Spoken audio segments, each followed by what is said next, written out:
作为一名杀手必须遵循的铁律之一，其隶属的组织如果在没有接到委托的情况下，是禁止杀人的，即使是门主也不例外。原来少年自幼与爷爷相依为伴，可几日前外出归来，发现爷爷被人残忍杀害，可他不仅没有感到一丝悲伤，反而显得异常兴奋，并不是因为他冷血无情，而是爷爷从小便告诫他，在任何人面前都要隐藏自己的本性。但这一次他决定将内心的恶彻底宣泄出来，他拿起了镰刀，一人便屠戮了整个村庄，只因这些人都可能和爷爷的死有关。可就在他准备继续寻找真凶的时候，身体却被人一脚踹飞，直觉告诉他来人就是杀害爷爷的凶手，可光凭男人身上散发的威压就让他无法动弹，来不及做出任何反应，一个瞬身，男人便出现在少年的身前，抬手一把掐住他的脖子，而手中的剑则直接贯穿了他的身体。随着意识渐渐模糊，少年以为就要这样子死去，可再次醒来，却发现自己已经被关进了大牢。虽然他奇迹般的活了下来，但始终没能为爷爷报仇。不过从男人的口中他得知武功的存在，如果我学会了武功，或许就能打败他，可我还有机会吗？就在他努力思考对策时，牢房里泛起了一阵浓雾，自幼熟识药材的他一眼便分辨出了其中成分：三百草、当归、吉草根和岩银草，这是睡眠香。片刻后他缓缓闭上了双眼。与此同时，一道人影径直来到了他的牢房，然后解开了他脚上的枷锁。就在来人准备将他带走的时候，少年猛然睁开了双眼，趁来人震惊之余，直接一脚狠狠踹在他的身上，然后拼了命的朝牢房外跑去。可下一秒，一股强烈的麻意席卷全身，只见男子抬手击指点在少年身上，少年便再也动弹不得。被扔回了牢房的少年，在看清对方的妆容后，不由得让一阵惊疑。这身打扮虽然和之前那个家伙相似，但此人左眼却少了几道伤疤，难道他们是同伙，想要斩草除根吗？突然，一个头戴斗笠的公子缓缓走来，当他掀起头上的斗篷时，少年露出了震惊的表情，这人竟然和他长得一模一样，天底下居然真的有这种奇缘，我们长着同一张面孔，但命运却截然不同。我是燃剑山庄的三公子，可你却是即将车裂的死囚犯，不过我将给你一个千载难逢的机会，成为我穆青云的替身，而你只需要在山庄里享受山珍海味美女伺候，并且事成之后还会给你用不完的财富，前提是只要你吃下这颗毒药。看着放到嘴边的药丸，少年知道自己的机会来了，于是毫不犹豫地将其吞下。亲眼看到少年吞下了毒药，穆青云的脸上露出了一抹阴邪，随后便让护卫解开了少年的穴位和枷锁。殊不知很快他将为这个决定付出生命的代价。就在他们朝着牢房外走去的时候，少年趁其不备，直接180度扭断了穆青云的脖子，现在冒牌货死了。听到声音，干护卫转头看去，发现倒在地上的尸体，只感觉脑袋一嗡，可一切都为时已晚。但很快他就反应过来，一把掐住少年的脖子，你这个疯子居然把少爷杀了，难道你想死吗？少年却露出了诡异的笑容，他深知替身要代替本尊承受所有的危险，如果跟他们走了，那他就真的必死无疑。其实你并不想杀我，不然的话你早就动手了。听到少年的回答，干护卫恼羞成怒，直接抬手将他狠狠摔在地面，手中的匕首就要朝少年刺去。你以为我真的不敢杀你吗？然而少年仍是泰然自若，毫不在意。相反，这是你千载难逢的机会，吞下毒药的三公子不正是你最好的傀儡吗？忠心的干护卫被少年的一番话动摇了，他冷哼一声，一剑狠狠插在地上。从现在开始，你就是真正的穆青云，而属于少年的复仇也将正式开始。不久后，燃剑山庄内，干护卫警告少年老实待在房间，不许擅自离开。如果你敢耍小聪明，那我一定会杀了你。说罢，随手扔给少年一枚解药，每隔12个时辰吃下一枚，否则你就会毒发身亡。傍晚吃着干护卫给的解药，少年觉得自己非常幸运，在被刺穿胸膛的情况下还活了下来。至于那个想杀他的家伙，应该以为他已经死了，所以现在的他可以光明正大的在燃剑山庄冒充穆青云，学习武功为爷爷报仇。然而为了防止少年搞小动作，干护卫特地派了他的师弟古灿前来监视。当古灿得知少年竟然能杀死穆青云，震惊的下巴都要掉到地上，可又不得不听从师兄的话，让计划继续进行下去。而这边干护卫也感到一阵头疼，作为一名死囚，少年在那种情况下不仅杀了穆青云，还扬言要取代他，这种人多留一天他们就多一分危险，不禁让他产生了重新找一个新主子的想法。对此古灿却不以为然，反而认为干护卫胆子变小了，一个不会武功的小屁孩没什么可怕的。与此同时，少年开始对这几日的事情进行复盘，干护卫并没有告诉他需要替身的原因，只留下一个人监视就离开了。而燃剑山庄并不是一个危险到需要替身的点，所以他推测只有在特定的情况下才会用到他。至于干护卫这么长时间没有动静，或许他已经开始在考虑换主人了。不消片刻，少年便将干护卫的心思猜得七七八八。想到这里，少年直接推开了门。此时古灿守在门口已经昏昏欲睡，听到少年要出去办事，还邀请他一同前往。古灿当即警告，不想死就乖乖待在屋里。少年却是冷笑一声，只要你不说，没人知道我们出去了。见他敢当面挑衅自己，古灿直接将少年按在墙上。可下一秒，少年一只手搭上了他的肩膀，然后照着干护卫的动作，一个过肩摔将古灿摔在地面，并且抬手击指点在古灿的穴道上。古灿不可置信地看着眼前的家伙，难道你隐藏了武功？少年并没有回答，反而露出了更加惊讶的表情。他明明是按照干护卫的手法点的穴，古灿竟然还能动，随即再次击指朝着古灿后背点去。直到这一刻，古灿才真正意识到，只看了一遍就学会了干师兄的武功，眼前这个人究竟有多么危险，眼看不是少年的对手。古灿再次用毒药威胁少年，难道你不怕七窍流血痛苦的死去吗？可少年丝毫不受影响，只是轻轻咬破手指，然后将血喂进了古灿的嘴里。古灿彻底慌了，在地上来回翻滚，试图将毒血吐出来，可一切为时已晚。与此同时，少年再次开口。他从小跟着爷爷采药，尝遍了世间百毒，普通的毒药对他来说根本不管用，甚至连他的血液也饱含剧毒，因此他喂给古灿的毒血也只有他一个人才能解。好了，现在给我介绍一下燃剑山庄的具体情况吧。原来燃剑山庄庄主木仁丹重病已久，即使大夫绞尽脑汁也束手无策，甚至连病因都没找到。由于在此之前庄主并没有决定继承人，所以燃剑山庄的4位公子为了争夺庄主的位子，即将展开一场兄弟相残的腥风血雨。其中第一公子木英浩不仅荒淫无度，而且嗜杀残暴，是4兄弟中最无能的人。二公子木恩平奸诈狡猾，是个为达目的不择手段的主，而第一夫人唯独宠爱长子，为了能让他坐上庄主之位，更是不择手段，于是请来了一方术士，名义上是为庄主驱邪除魔，实则早已和方氏暗下勾结。他以300两为酬，让方氏套出庄主的公章和秘籍所藏之处。对于这种歪门邪道，大夫虽极力阻止，但却也无济于事。之后第一夫人甚至下令封锁庄主的房间，不让任何人靠近。得知这些情况，少年直接喊上古灿，他要去见一见这个冤种老爹。与此同时，3公子穆金云的整个计划也被他完全洞悉。真正的穆金云是想让替身出面，然后3兄弟上演一出自相残杀的戏码。作为鹬蚌相争最后的渔翁，穆金云只要等到几个兄弟死后悄悄站出来，那他就能占据上风，独掌大局。只可惜少年成了这个计划里最大的变数。在前往庄主房间的路上，两人经过了练武场，正好看到4公子穆有天正在练武。虽然他是庄主和青楼女子所生，但为人努力，武功出色，人品更是深得庄主的喜爱。不过这也成了第一夫人绝对不能容忍的事情。看到穆有天那练功的方式，少年不禁对他产生了浓厚的兴趣。他向古灿淡淡询问了一句：如果我习武之后能杀死甘护卫吗？听到这个问题，古灿不由得心头一颤，难道他已经察觉到我们准备放弃他了吗？这个家伙不仅仅是聪明，简直就是一个人精。他咽了咽口水，向少年解释，习武最基础的是内功的修炼，也就是说通过呼吸吐内法让大自然的能量在体内循环，最后凝聚成为内力，积攒的内力越多就越强。但内功并不是一朝一夕就能练出来的，像甘护卫这种一流高手，至少有半个甲子的内力积累，所以在短期内是很难超越的。说到这里，古灿其实并没有完全讲明，因为修炼内功也有最佳时期，过了5至9岁，身上浊气加重，就算练了也无法凝聚内力，也就是说少年一辈子都无法超越甘护卫。看着古灿那得意洋洋的样子，少年其实早就猜到了古灿心中所想，于是转头摸向了他的眼颊。你的眼珠子转动起来真可爱，让我忍不住想抠出来。不过少年没有继续深究，而是笑盈盈的询问，不如以后你就成为我的人吧。现在的他既杀不掉甘护卫，又无法将他拉拢到自己这边，一时间也没有好的对策。想到这里，他转头再次询问穆金云和4公子之间是不是有什么过节。得知2年前穆金云骂4公子的娘是贱人，那时就被打得很惨，少年就不由得大笑起来。4公子人还怪好的，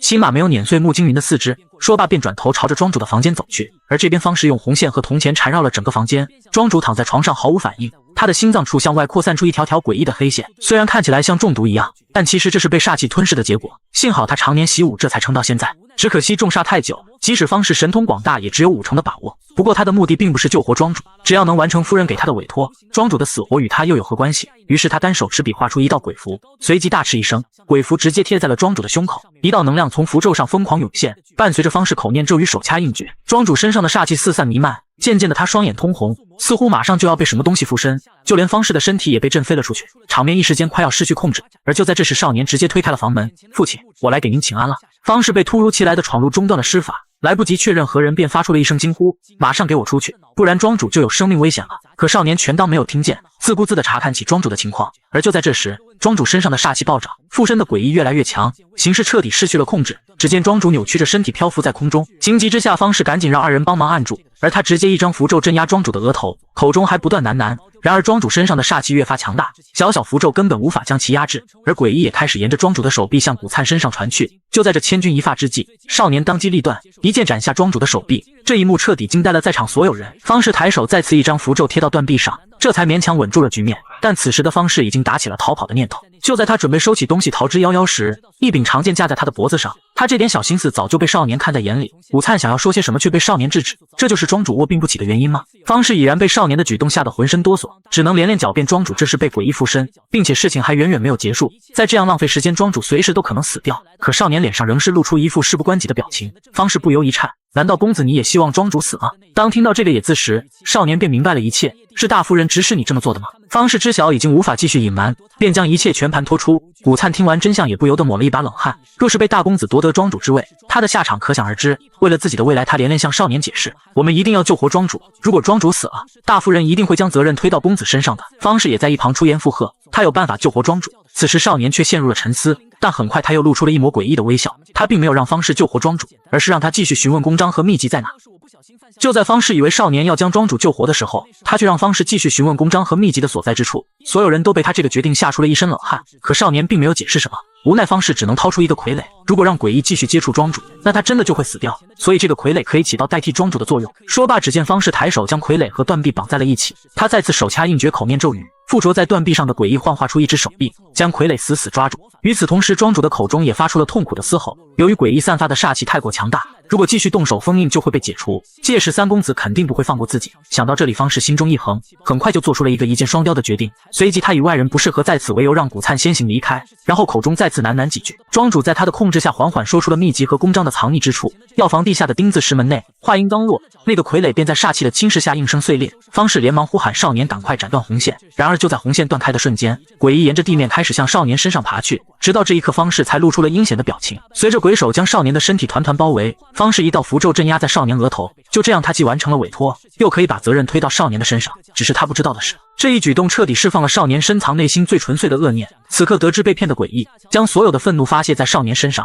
他要彻底占据这具身体。与此同时，少年陷入了幻境，爷爷惨死的一幕重现在眼前。这一次他哭了，哭得撕心裂肺。他终于明白爷爷对于他来说是多么的重要，而诡异在感受到少年心中的那份渴望之后，为他创造了一个没有遗憾的世界。看着死去的爷爷重新站在身前，少年再也压抑不住心中的激动，一把上前抱住了爷爷。就在诡异认为少年将永远沉浸在这份幸福中的时候，少年的神情骤变，然后转身一掌抓向诡异的头颅。你惹我生气了，居然敢用爷爷的死来戏耍我！诡异露出了不可置信的表情，他不明白少年为什么能发现他。可不等他继续思考，一股深入骨髓的寒意席卷全身，这是连恶灵都不愿靠近的最纯粹的恶念。你以为我的幸福就是复活爷爷吗？不，我想要的是杀死那个杀害爷爷的凶手。这一刻感受到少年那滔天般的杀意，诡异竟挣脱开手臂转身就跑。这真的是一个活人能拥有的感情吗？与此同时，爷爷的声音响彻少年的脑海。你知道我为什么给你取名正吗？那是因为我希望你能像名字一样，做一个善良正直的人。此时诡异不知道跑了多久，终于来到了少年的内心最深处。在广阔的草地上，只有一扇被封印的大门。虽然不知道这是什么，但诡异还是决定打开大门，将少年的内心全部吞噬。然而当封印大门的符咒被撕下的那一刻，周围的一切渐渐被黑雾笼罩，诡异的身体在黑雾下被一点一点吞噬。他挣扎着想要摆脱，但一切为时已晚。在绝望的呐喊中，诡异彻底被拖进了无尽深渊。与此同时，少年猛然睁开双眼，身上的煞气瞬间充斥了整个房间。方士回头望去，立刻就露出了惊恐的表情。只见少年若无其事地撕下了额头的符咒，一股股黑雾从他的手掌不断向外涌出。只听他的口中轻吐一句“魔色”，黑雾便缓缓凝聚，最后幻化出了一道人影。方士惊恐地看着眼前的一切，这根本不是普通的怨魂，而是更高级的恶灵。可不等他做出反应，少年一声令下，魔僧便朝着他疯狂袭去。虽然方士勉强挡下了这一击，但却被少年的举动彻底吓愣在原地。他竟然能把恶灵当成式神一样使唤。要知道，恶灵对于人类来说简直就是灾难。可来不及想明白，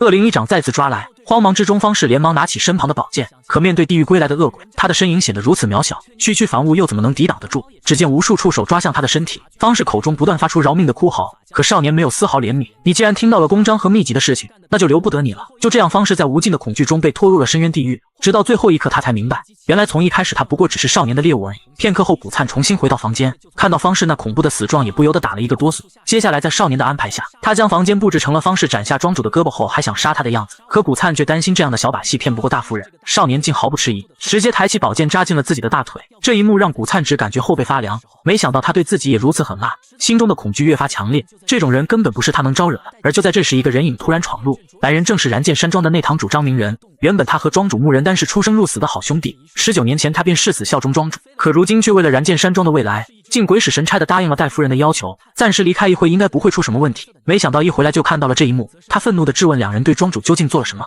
古灿赶忙解释这是误会，同时少年装出一副虚弱的样子，刚想说些什么就扑通一声倒在地上。不明所以的张明仁抓住古灿就开始一顿责问。古灿原本想要说些什么，却看到少年脸上露出的那一抹阴血，立刻就打消了所有的念头。他明白少年现在肯定在演戏，最后只能按照少年的安排说明一切。不久后，少年躺在燃剑山庄的药堂内，周围散发的药草气息让他感到无比亲切。想到很快就能拿到秘籍和公章，心中不由得轻松了许多。虽然这些东西就在药堂的地下，但如今人多眼杂，于是决定晚上再去寻找。这时古灿手缠绷带走进房间，他按照少年的指示，从方士的尸体上得到了2本书籍，一本是《诸子略阴阳家》，另一本是《怪异初谈》。由于为了销毁证据，大夫人派人将方士的所有东西都烧了。这还是古灿趁着东西被烧掉之前偷偷拿的。古灿不明白少年为什么要找来这2本书，可少年并没有回答，只是抬手指了指窗外：“你能看到那里有什么东西吗？”古灿在窗口张望了半天，始终都没有发现任何东西。殊不知此刻一个鬼影正漂浮在窗外，而他的身影只有少年才能看见。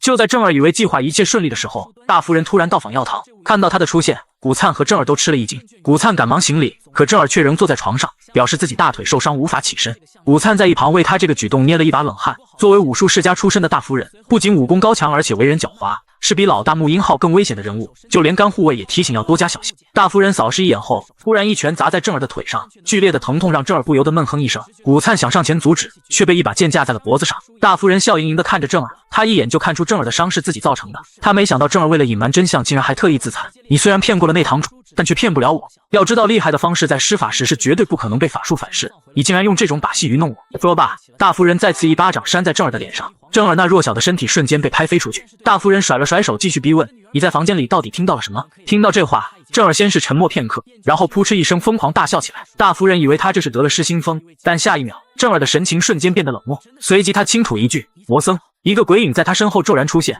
并朝着大夫人袭去。大夫人只感觉有什么东西从身上掠过，而一旁的侍女却被魔僧掐住了脖子，整个身体漂浮在空中拼命挣扎。看到这一幕，大夫人想起了方氏那恐怖的死状。不等他继续往下想，正儿的声音就从他身后传来：“如果你是想要得到秘籍和印章，那你得和我好好谈谈条件，而不是威胁我。”这一刻，大夫人明显慌了，她还想说些什么，可正儿并没有给她任何机会。其实我并不想要庄主的位置，但既然你苦苦相逼，那我只能将秘籍和公章的信息告诉老二，或者告诉老四。毕竟他的武功底子好，作为重归于好的礼物送给他也不错。大夫人被这番话气得脸都绿了，但却拿正儿没有办法，最后只能气急败坏的离开。回到住处的大夫人越想越气，平时窝囊的小鬼，今天竟敢当面抢他的东西。他猜测正儿这家伙肯定一直在隐藏本性。这时身旁的侍女提议，要不要趁三公子使用邪术之前杀了他？大夫人并没有答应，他害怕秘籍和公章落到别人手里，但他又不想一直被人牵着鼻子走。于是他让侍女通知鬼阴阁，就说方氏已经死了，届时这个小鬼也别想好活。夜晚药堂内，正儿坐在地上阅读方氏留下的书籍。根据上面的记载，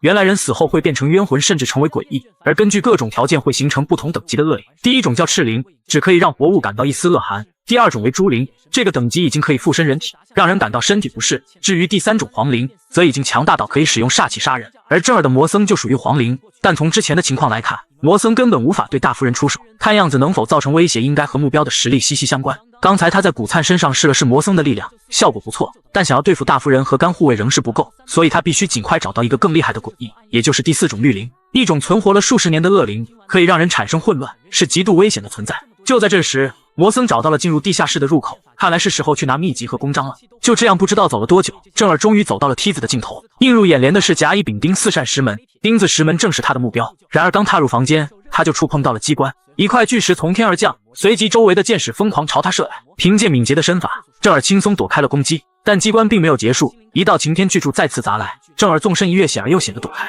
接连不断的机关让正儿明白了一件事情，这里除了秘籍和公章，应该还存放着比他们更重要的东西。就这样不知道经历了多少道机关，正儿终于来到了石室的最里端。这是一个极其对称的房间，从上面的生活痕迹来看，应该是有人经常在这里修炼，对此正儿却完全没有放在心上。他顺利的在桌子上找到了一个木箱，里面装着的正是燃剑山庄的剑法和心法。正儿毫不犹豫地将它们揣进兜里，不过转念一想，这里应该还有一些其他东西。这是一个奇怪的箱子引起了他的注意，从地面拖拽的痕迹来看，应该是特意被拖到这里的。当他推开箱子的那一刻，一块被黄符封印的地板显现出来，他想都没想便翻开了地板，里面还有一个小箱子，上面仍贴着黄符。正儿思考片刻，还是撕开了黄符，可突然一股不祥的气息迎面而来，就连身边的灯笼也无风自灭。而在箱子里放着的，竟是一本由人皮制作而成的书籍，虽然上面有佛珠缠绕，但还是能清楚地感觉到书上散发出的诡异气息，看样子是捡到宝贝了。与此同时，燃剑山庄的某处正在敲锣打鼓演奏欢呼，而站在最中间的正是二公子穆恩平，他这是在庆祝，因为今天他离庄主的位置又近了一步，而这还得多亏了一个人的帮助，那人正是消失多日的甘护卫。此刻燃剑山庄内，二公子为了拉拢甘护卫，特地为他举办了一场盛大的宴会。甘护卫虽是满脸奉承之色，但早已猜到二公子心中所想，虚以为宜之后便欣然接受。可待宴会结束后，二公子再次向甘护卫确认穆金云真的失去了武功。对此甘护卫给予肯定的答复，在他看来，真正的穆金云已经死了，而那个冒牌货确实不会武功，这也不算是说谎。况且若是被人知道他护主不利，还导致主人被杀，那他肯定没有好果子吃。于是决定用冒牌穆金云的命向二公子投诚。可二公子并没有轻易放下戒备，虽然那小子原本就是个窝囊废，现在失去了武功也算是少了个对手，但我还是很好奇，他究竟是如何失去武功的？面对二公子的质疑，甘护卫心中不由一惊，正思考该如何应对时，二公子却再次开口。为了打消甘护卫的顾虑，他让甘护卫不必担心，即使是你的失职，我也不会追究你的责任的。但毕竟两人都是千年的老狐狸，又怎会轻易给人落下把柄？甘护卫再次拱手表示不能告知，并且保证绝对不会连累二公子。二公子口中说着自然相信的话，却又暗自提及甘护卫应该是从那个地方出来的杀手吧。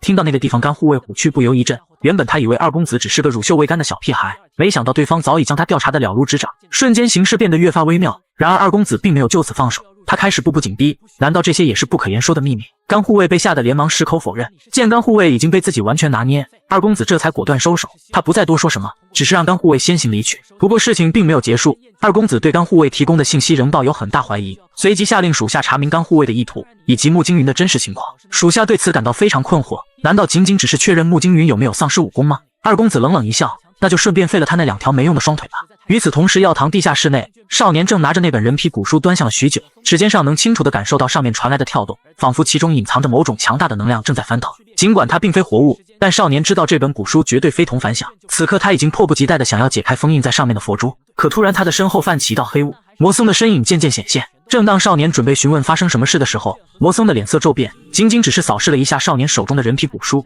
他便被吓得冷汗直冒，浑身颤抖。见此情形，少年露出了兴奋的神色，连魔僧都畏惧这本书的存在，看来的确得到了一个不得了的东西。不过很快他就收起了这份激动，因为他派魔僧和古灿出去把风，如今魔僧却回来找他，那说明肯定有人来了。他倒要看看究竟是哪些碍事的家伙。此刻药堂外，二公子派来的杀手已经埋伏在树上，发现本应贴身保护主人的古灿却在门外把风。杀手知道三公子肯定在隐瞒什么，于是趁着少年睡着的时候溜进了房间。正当他想查验一下三公子是否真的失去武功时，惊讶地看到桌子上摆放着燃剑山庄的秘籍，霎时间就被吸引了过去。翻看几眼发现竟然是真的，杀手的手不由得颤抖起来。若是将他拿给二少爷，那庄主之位非二少爷莫属了。可这时少年的身影已经悄然出现在他身后，一只手狠狠抓向他的头颅，猛然砸向桌面，一下两下三下，少年露出了阴冷的表情。你来我的卧室有何贵干？难道也是来睡觉的吗？杀手瞬间大惊，自己竟被一个小子给算计了。可不等他说些什么，少年手上的动作越发猛烈，随即杀手便失去了意识。而当杀手再次睁开双眼，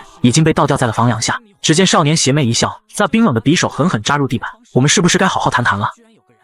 就在少年制服杀手之后，听见动静的古灿连忙推开房门，发现躺在地上的男人，他一眼便认出了这人是二公子的心腹赵一场。二公子向来爱惜人才，他奉劝少年最好不要乱来，可少年却不以为然，自顾自地驮着赵一场转身离开。而当赵一场醒来的时候，已经被倒挂在房梁上面。可面对少年那犀利的目光，他仍是大言不惭地出言威胁，声称自己是二少爷的人，倘若让他知道你这样对待我，那二少爷必定会让你吃不了兜着走。说罢还嚣张地让少年尽快交出秘籍，届时我会在二少爷那里美言几句，或许还可以保你不死。对此少年只是微微一笑，随即从口袋掏出一柄匕首。看来二哥真的很珍惜自己的部下，你都沦落到这种地步，还能仗着他的威风如此猖狂。说着还不忘帮他解开绳子。赵一长闻言还以为对方怂了，可没想到下一秒少年的手上赫然多出了一根手指。只见少年脸上露出一抹阴冷，询问赵一长这是谁的手指。赵一长一脸惊恐却又一脸疑惑，这明明是他的手指，可他为什么没有感觉到一丝痛楚？而这都是因为少年早已对他使用了麻醉散，中招者在2个时辰之内身体都不会有任何感觉。听到这里，赵一长顿时慌了。好了，从现在起，我每问一句，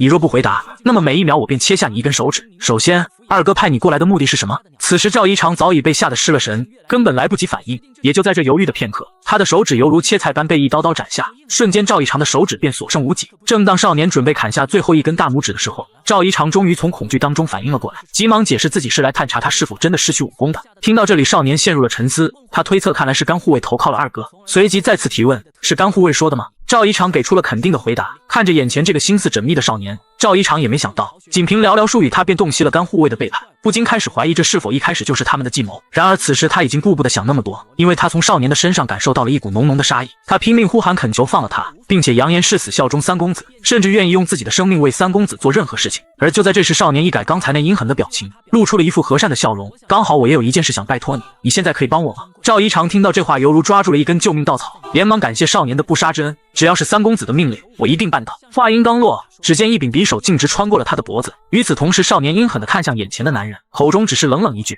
那就借你的血来用一下吧。”而少年之所以如此，为的就是解除封印在魔书上面的佛珠。在此之前，他从那本阴阳家古籍中了解到，正气之物能够封印邪祟，也就是说冤死之人的血或许能解开封印。于是他将赵一长的血全部滴到了魔书之上，仅仅片刻，书上的佛珠便开始寸寸碎裂。正当少年思索这本书里究竟封印着怎样的存在的时候，盒子里的鲜血开始剧烈翻涌，然后不断向周围扩散。与此同时，魔书上方出现了一个由无数血气凝聚而成的茧蛹，而就在里面的东西破茧而出的时候，整个空间被汪洋血海笼罩。只见一条纤纤玉腿一步踏出，一位身着红衣的曼妙女子朝着少年径直走来。那身上散发出的气息根本不是陆灵能够达到的。根据阴阳家古籍中记载，鬼灵还有第5个等级，清灵。此刻少年也不知道自己这算是走运还算是倒霉。而就在这时，女子口中传来一声跪下，一股莫名的威压席卷而来，少年的身体硬生生被压在地面，无法动弹。愚蠢的人类，把你的灵魂交出来献给本座吧！作为死了100年以上的冤魂，清灵这种鬼灵至少需要数十人才能将其制服。这一刻，少年缓缓起身，他终于亲身体会到了书中为何会作此描绘，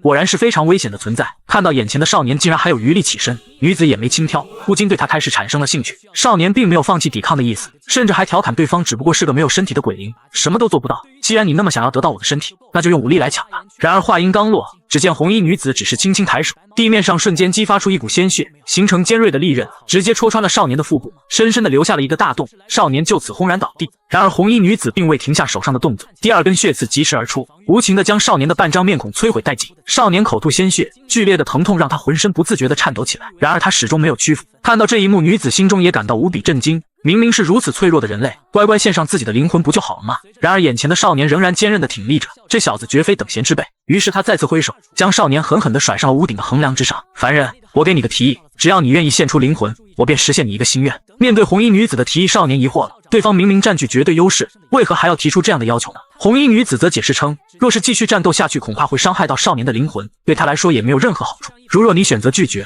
那么我会毫不留情地将你斩杀，届时我再寻找其他合适的灵魂替代。闻听此言，少年表示他确实有一个心愿，这使得红衣女子立刻兴奋不已，迫不及待地追问是有人背叛了你，还是有人杀了你心爱的家人。无论对方是谁，本座都可以让对方灰飞烟灭。然而少年却轻蔑一笑，我的愿望就是闭上你的嘴，然后乖乖成为我的侍臣。这番话彻底激怒了红衣女子，当即便决定让这个愚蠢的家伙品尝一下割骨削肉的滋味。只见红衣女子再次挥手，无数血色尖刺如同箭矢般朝少年射去，瞬间将他的身躯撕裂成碎片。与此同时，少年的灵魂仿佛陷入了无尽的血海之中，他身体不断的下沉，越来越深，可周围的血海却让他感觉与以往的血液气息不同。曾经那些鲜活的血液充满了活力，有着热气和温度，是生命的气息，而如今他所接触到的唯有死亡的冰冷。这一刻，他猛然睁眼，幻境就这样轻而易举地被他打破，无数裂缝骤然浮现，结界瞬间破碎，一道恐怖的冲击波将红衣女子也震飞出去。少年就这样毫发无损地走出了幻境。红衣女子满脸的难以置信，实在无法接受眼前这个少年竟能轻易破解她的幻术。可她仍不死心，她再次挥手，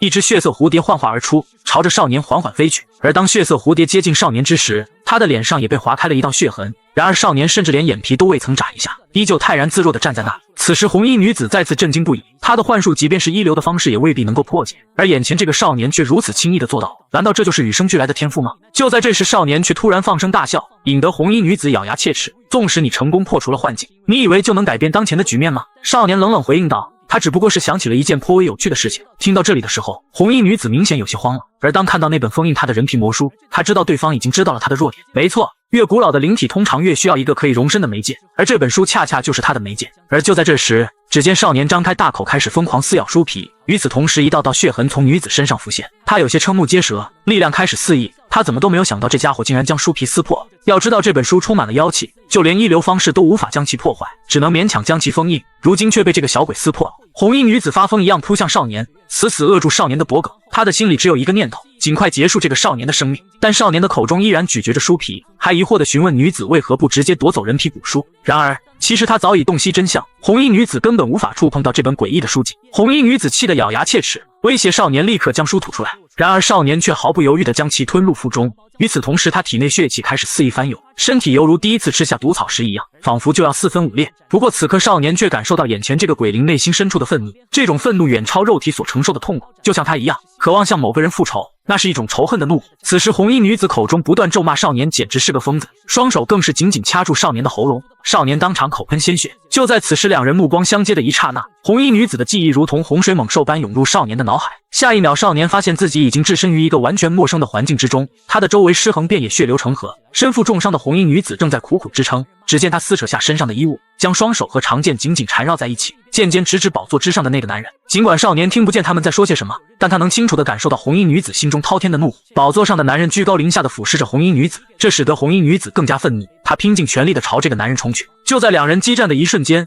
仅仅一个回合，男人的手掌便穿透了红衣女子的胸膛，甚至直接将她的心脏挖了出来。红衣女子就这样无力地倒在了楼梯之下，眼神中写满了无尽的绝望，最终只能眼睁睁地看着无数人影挥舞着武器，一刀刀地刺入她的身体。少年亲眼见证了这一切的发生，红衣女子最后连一具完整的身躯都未能留下，就这样她被制成了这本诡异的人皮魔书。与此同时，少年从记忆中猛然醒来，他惊讶地发现自己的胸口不知何时竟多出了一根红线，并且与红衣女子紧紧相连。只听哇的一声，泪水如同决堤的江水从女子的眼眶中奔涌而出，她竟然成为了少年的式神。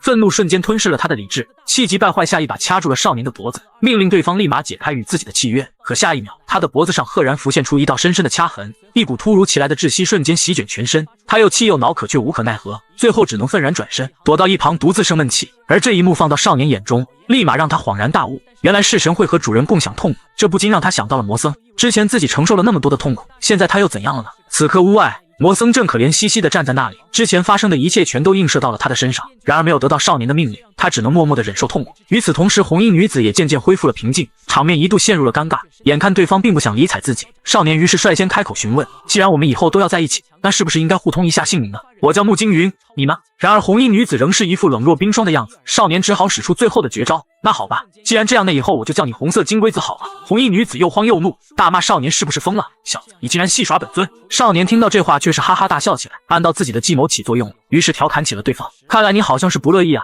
红衣女子被少年这番操作整得哑口无言，然而一向高傲的她仍是不愿透露自己的身份。你们这群蝼蚁没有资格知道本座的姓名。少年不禁哑然失笑，最后只好随口给红衣女子起了个名字。根据鬼灵的等级，她现在是青灵，那以后我便叫你青儿吧。红衣女子冷哼一声，再次转过头去。少年无奈轻叹一口气，没想到这女人的自尊心竟然这么强，可自己又无法凭借武力打败她，还真是麻烦，看来只能慢慢哄了。片刻后，少年将注意力放到了那本人皮魔书上。青儿，你知道这里面有什么东西吗？红衣女子依旧一副爱答不理的样子，挥挥手示意他很忙，不要跟他说话。少年无奈之下，只能自己翻阅里面的内容。只见里面全是用血写成的符文，虽然杂乱无章，但却让少年感到很有意思。他一本正经的样子也引起了红衣女子的注意。本以为对方只是随便看看，谁知下一秒，少年竟准确无误地读出了上面的咒文。而当咒文被读出的一刹那，一股诡异的力量不断涌入少年的身体，那只握住魔书的手竟然和人皮粘在了一起。红衣女子大惊，她不敢相信少年究竟是怎么做到的。你怎么会者自述？少年不明所以。就在他感到疑惑的时候，一股黑气骤然浮现，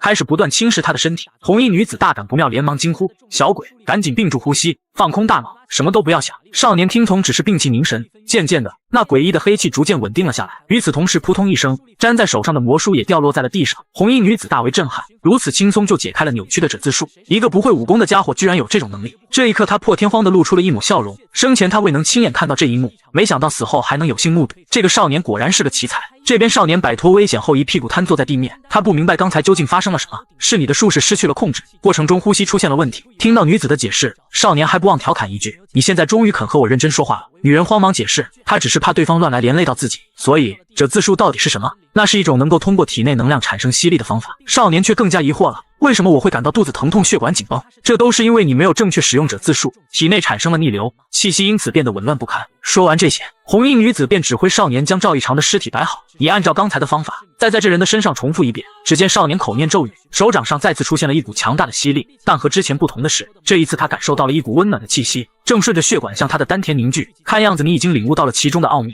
这就是者字术，它可以吸取万物，即使是内力也不例外。少年对此颇为震惊，这难道就是卜灿所说的内力吗？内力是需要很长时间才能锻炼出来的，如果以这种方法，那他岂不是可以通过吸收他人的内力快速变强？正当他以为自己马上就要无敌的时候，刚才吸收的内力却突然间消散开来。原来内力的修炼需要搭配特殊的吐纳之法，这样丹田才能将其牢牢抓住。由于这样凝聚的内力有一种特殊性，它不容易和别人的内力混在一起，也就是说，想要通过这字术凝聚内力显然是行不通的。少年倍感失望，然而女子却劝他不必沮丧，这字术有这个用途就足够了。毕竟这仅仅是破丝巴式的基础，即便只是学会了其中的一招，也能感受到其中无穷无尽的奥妙。虽然你吸收的内力会立即消散，但你仍可以通过运气口诀将其凝聚到手掌。这话听到少年耳中，却让他丈二和尚摸不着头脑。原来运气口诀只是为了引导脑海中产生星象幻想，只要能做到这一点，就能将内力凝聚到手掌。红衣女子认为少年根本无法做到，因为对于新手来说，没有运气口诀，纵使天赋异禀也无济于事。然而打脸总是出乎意料的快，没有任何征兆，刚刚散去的内力此刻却缓缓向少年手掌凝聚。只见一拳轰出，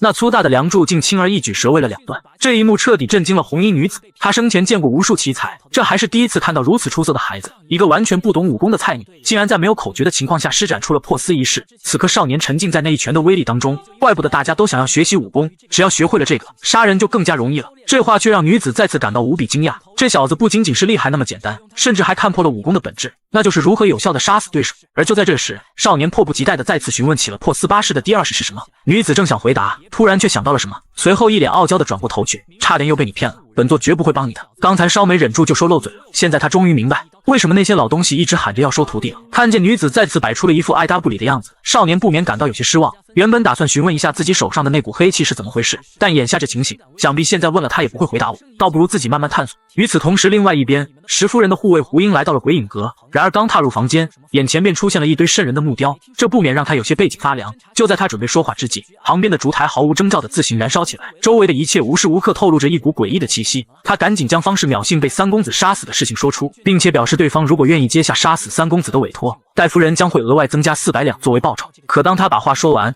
周围仍旧一片死寂，只有烛台此刻无风自灭，看来是成了。胡英立刻转身告辞离开。明明房间里空无一人，但他总觉得有一双眼睛在背后紧紧地盯着自己，这种感觉让他感到毛骨悚然。在胡英离开之后，刚才空无一人的房间此刻却赫然多出了几道身影，他们手持法杖，头戴面纱，全都围在淼幸的尸体旁边。根据胡英的描述，他们很快便确认了三公子应该是动用了鬼灵，而且还是皇灵级别的冤魂，但他们又感到疑惑，冤魂是不可能成为式神的，也就是说这个人会相当危险。随即阁主轻声一句，你们之中的一人即刻动身前往杀了这个三公子。此刻燃剑山庄内，少年一起床便吩咐古灿拿来了一个火盆。正当古灿好奇他想要干什么的时候，少年从怀中掏出了2本武功秘籍，竟是所有人梦寐以求的绝世心法。一脸懵逼的古灿瞬间震惊不已，然而下一秒，少年毫不犹豫将其撕成粉碎，一把扔进了火盆。古灿还没来得及清醒，便再次发出了一声惊呼，如此暴殄天物，简直就是个疯子。三少爷，虽然我知道你不会武功，但所有人都想要得到这本秘籍，你明明可以好好利用这一点的。少年却不屑一顾，直接将一本新的秘籍甩到他的脸上。正因如此，我才要烧了他。真正的功法已经全都保存到了这里，所以现在只有我才能利用它。听到这里，古灿恍然大悟，可少年接下来的话却让他更为震惊。在太阳升起之前，务必将这本秘籍送到石夫人和二公子的手上。古灿既惊讶又疑惑，他不知道少年到底想要干什么。你不是说每个人都想得到它吗？恰巧我是一个爱好和平的人，所以如果能和家人们一起分享，你不觉得这是件很美好的事情吗？此刻看着少年脸上那阴森的表情，古灿完全无法想象眼前之人的城府到底有多深。与此同时，另外一边，刚护卫一起床便开始整理房间，然后将今天需要完成的事情仔细检查了一遍。这是他在当杀手时就养成的习惯，严格按照计划好的方式生活。不过很快他就不需要这样了，因为只要他能成功帮助二公子坐上庄主之位，他就能成为燃剑山庄的长老。想到美好的生活正在向他招手，心情就变得无比舒畅。但现实往往事与愿违，此时下人前来通知，二少爷找他有事。片刻后，穆恩平的房间内，甘护卫头破血流，愣愣地站在那里。原来赵一常的失踪让穆恩平气急败坏，他将一切都归咎到了甘护卫的身上。甘护卫一时间也不明所以，但他仍信誓旦旦保证自己绝对没有欺骗二公子。可二公子此时早已对他已经失去了信任，拿起桌上的砚台便砸向甘护卫的脑。以甘护卫的身手，他本可以躲开，但他并没有，因为如果此时继续忤逆二公子，那他易主的计划就泡汤了。他付出了那么多艰辛，好不容易才走到这一步，他绝不允许这样的事情发生。于是强忍头上的疼痛，以自己的右臂起誓，请给我一点时间，我一定会查出真相，给您一个交代。看到甘护卫一副不像说谎的样子，穆恩平沉思了片刻，很好，那就证明给我看。如果你能在2个时辰内找到赵一常，我就相信你，但如果你没有做到，你将失去的不是手臂，而是你的生命。片刻后，甘护卫愤愤地离开了房间。此刻他思绪飞转，自从那个假货出现后，所有的一切都偏离了他的计划。虽然是那家伙的可能性很低，但如果他耍了什么诡计，自己一定不会轻易放过他。想到这里，他头也不回地朝着少年的房间走去，可没走出多远，竟迎头碰上了古灿。看到古灿全然一副没精打采的样子，甘护卫气急败坏，一把掐住了他的脖子。我不是告诉你一刻都不要把眼睛从那小子身上移开？你以为我在开玩笑吗？古灿本就心里有鬼，被一顿怒斥瞬间便露了怯，可嘴上还想狡辩。就在这时，刚护卫突然发现古灿怀中的那本秘籍，古灿顿感不妙，想要阻止，可一切为时已晚。当看到封面写的名字，就连刚护卫也露出了不可置信的表情。这段时间你到底做了什么？这一刻，愤怒彻底占据了整个身体，随之而来的就是惨不忍睹的血腥场面。不久后，刚护卫拖着古灿走向少年的房间，他一把踹开房门，将古灿整个身体扔了进去。然而看到地上奄奄一息的男人，少年却露出了意味深长的笑容。恭候多时了，刚护卫。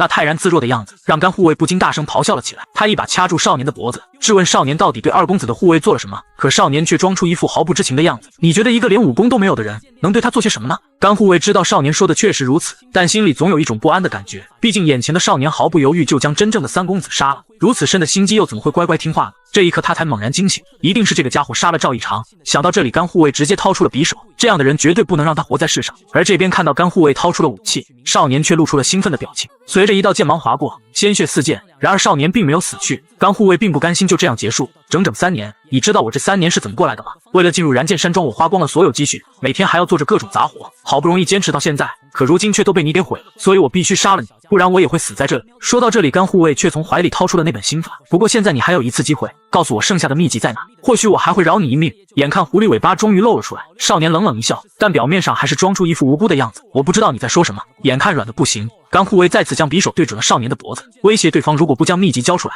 那他就一刀一刀割下少年的血肉。我相信到时你一定会乖乖把秘籍交出来的。少年只能轻叹一口气，好吧，我现在就给你。听到这话，甘护卫顿时就兴奋了起来，伸出手就向少年索要秘籍。可下一秒，少年却将自己的手放到了甘护卫的手上。现在我已经给你了，秘籍都记在了我的脑子里。甘护卫瞬间大怒，就在他想要好好教训一下对方的时候，少年却直接握紧了甘护卫的手掌，一股诡异的力量涌现，甘护卫的内力开始沿着手掌不断向少年的身上汇聚。我还在考虑这一招要用在谁的身上，没想到你竟然自己主动送上门来了。甘护卫闻言大惊，他想要抽回手掌，可任凭他怎么用力都收不回来。惊慌失措之下，他举起匕首就朝着少年刺去。幸好少年及时闪避，这才躲开了致命的一击。不过两人的手也在这个时候分开了。随后甘护卫一脚将少年踹飞了出去，但此刻他的手也已经失去了知觉。虽然不知道对方是怎么做到的，但他深知只要稍微晚上片刻，自己的小命恐怕就难保。这一刻甘护卫杀心四溢，他没有了任何犹豫，举起匕首就准备将少年彻底抹杀。感受到对方那滔天的杀意，少年知道仅凭刚才的手段，想要和一流高手对抗还远远不够，于是他果断召唤出了魔僧。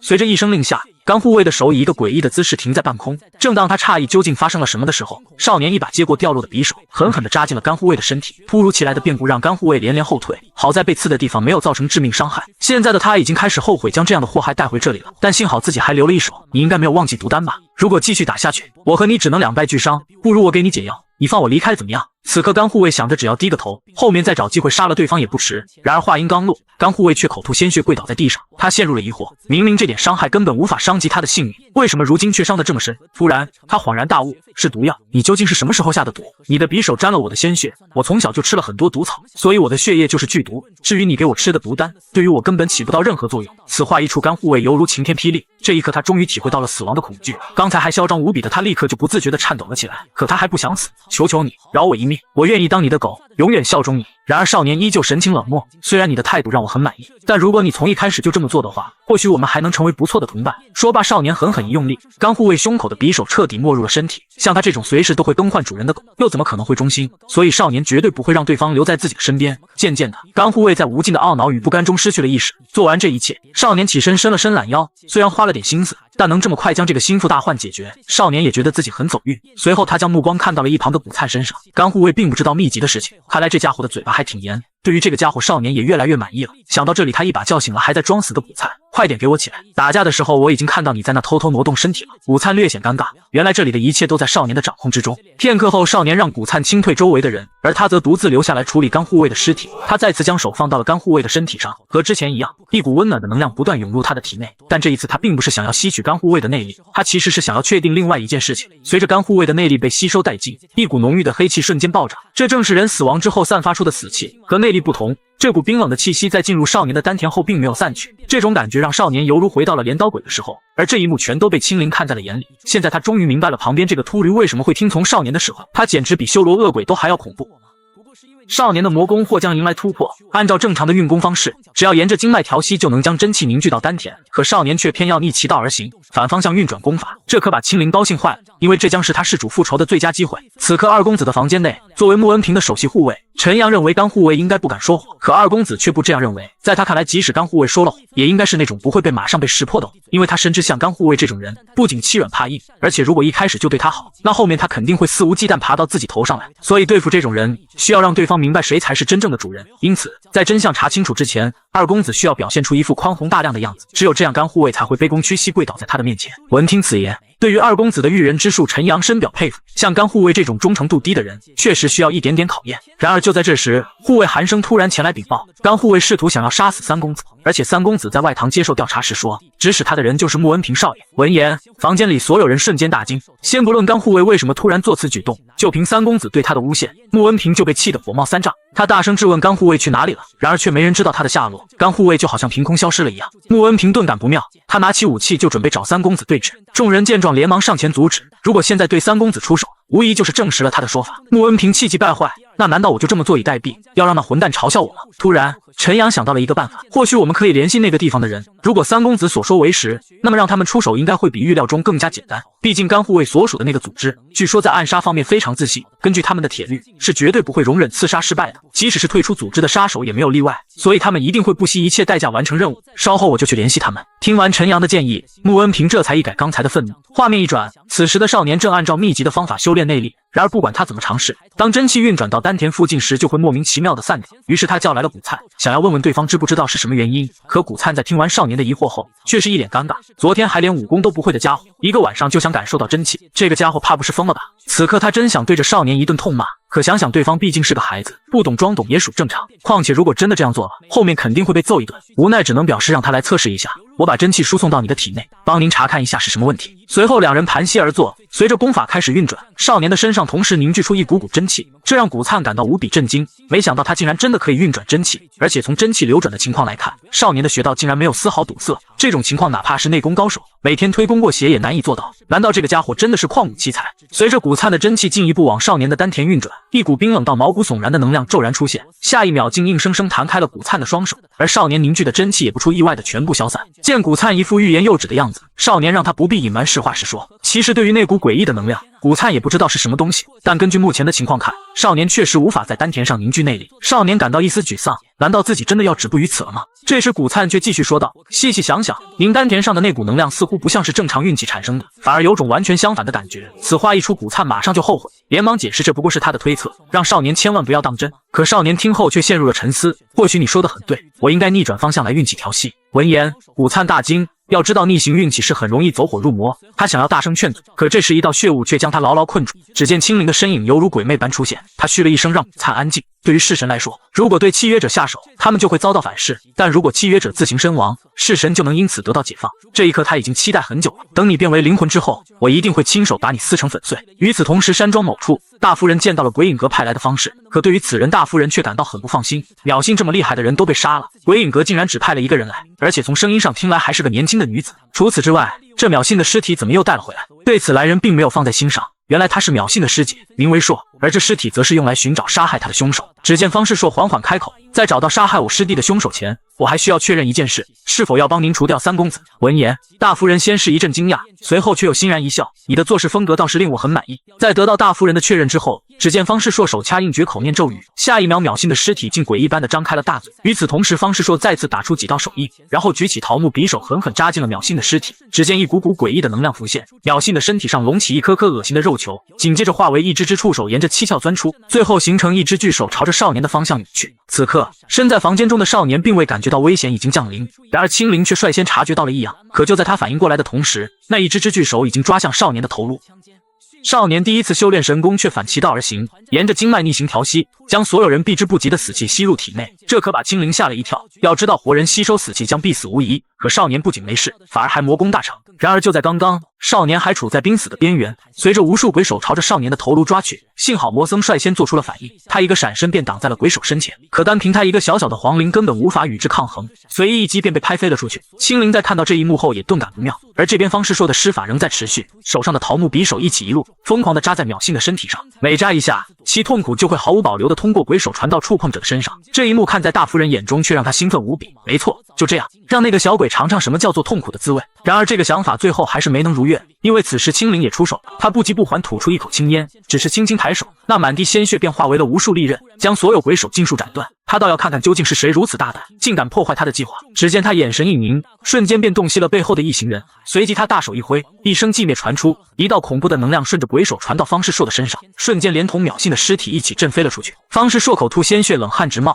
竟然能通过鬼手逆向施法，对方的等级恐怕远远不止皇灵级别。他轻叹一声：“大夫人，看来我们的交易需要调整一下了。”听到方世硕想要临时改变交易条件，在场所有人都疑惑了。刚才的情况你们也看到了，如果想要我用生命来作为赌注，那这次任务的报酬必须提高到1000两。闻言，大夫人眉头紧皱，难道那个家伙已经变得这么危险了？一般来说，等级到达了皇灵这种级别，就可能对人类造成生命威胁，而你们口中的那个家伙，他的鬼灵等级可远不止于此，但凡有一点点失误，就会万劫不复。不过你们请放心，虽然大部分方式都无法对付这种级别的鬼灵，但我不一样，就像鬼怪之间有等阶之分，方式之间也有，而我的等级比秒信高出了2个级别。说罢，只见方世硕神情一致，抬手摘下斗篷，一张清秀的面孔出现在众人面前。大夫人震惊不已，在得知对方竟然还是鬼影阁3大术法大师之一，原本怀疑的态度瞬间消失得无影无踪。与此同时，方世硕大步朝着门外走去，透过灯光，他的身上竟幻化出了一只诡异的黑影。我向你们保证，接下来三公子绝对不会安然无恙。画面一转，刚才发生的一切让青灵很生气。如果少年在逆行运气的过程中死亡，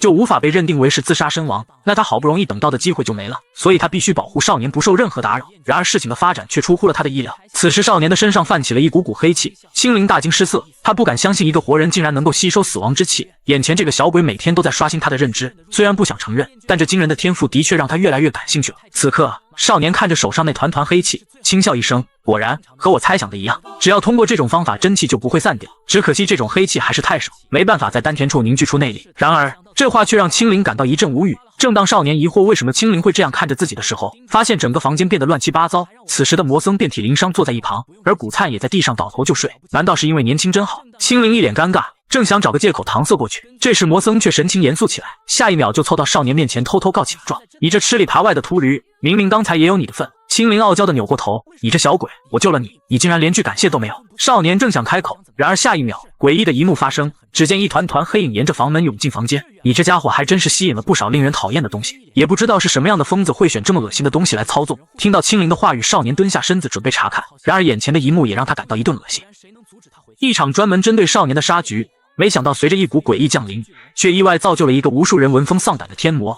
随着一团团黑影涌入房间，少年亦被眼前此景惊得愣在原地。那团黑影竟是由无数毒物构成的昆虫大军。据古时传闻，世间有鬼怪为祸人间，他们被统称为魑魅魍魉，而其中有一凶兽名曰囚鱼，它长着鸟的外形和蛇的尾巴，能够通过召唤昆虫袭击人类，所过之处寸草不生，恶殍遍地，是令人闻之色变的凶物。然而此刻这一凶物却成了方世硕的式神。对于方世硕来说，其实淼信的死活他并不在意，他只是觉得一个熟悉面孔就这般被杀，让他感觉很不爽，所以三公子穆惊云必须死。只见方世硕一声令下，囚鱼张开翅膀朝着少年的房间飞去。与此同时，昆虫大军张牙舞爪开始发动进攻。然而此刻的古灿仍在床上呼呼大睡，直至少年一巴掌扇在他脸上，这才将他从美梦中惊醒过来。然而等他刚爬起身，手上就传来阵阵剧痛，仅片刻功夫，他的手掌就被那些毒虫咬出一个个窟窿。少年让他赶紧运转真气保护自身，可即便如此，少年也深知这不过只是拖延些许时间罢了。毕竟如此多毒虫，若不想办法处理，迟早会被他们吞噬。就在这时，身旁的青灵却开始幸灾乐祸起来，那事不关己的样子让少年气不打一处来。我们不是共生关系吗？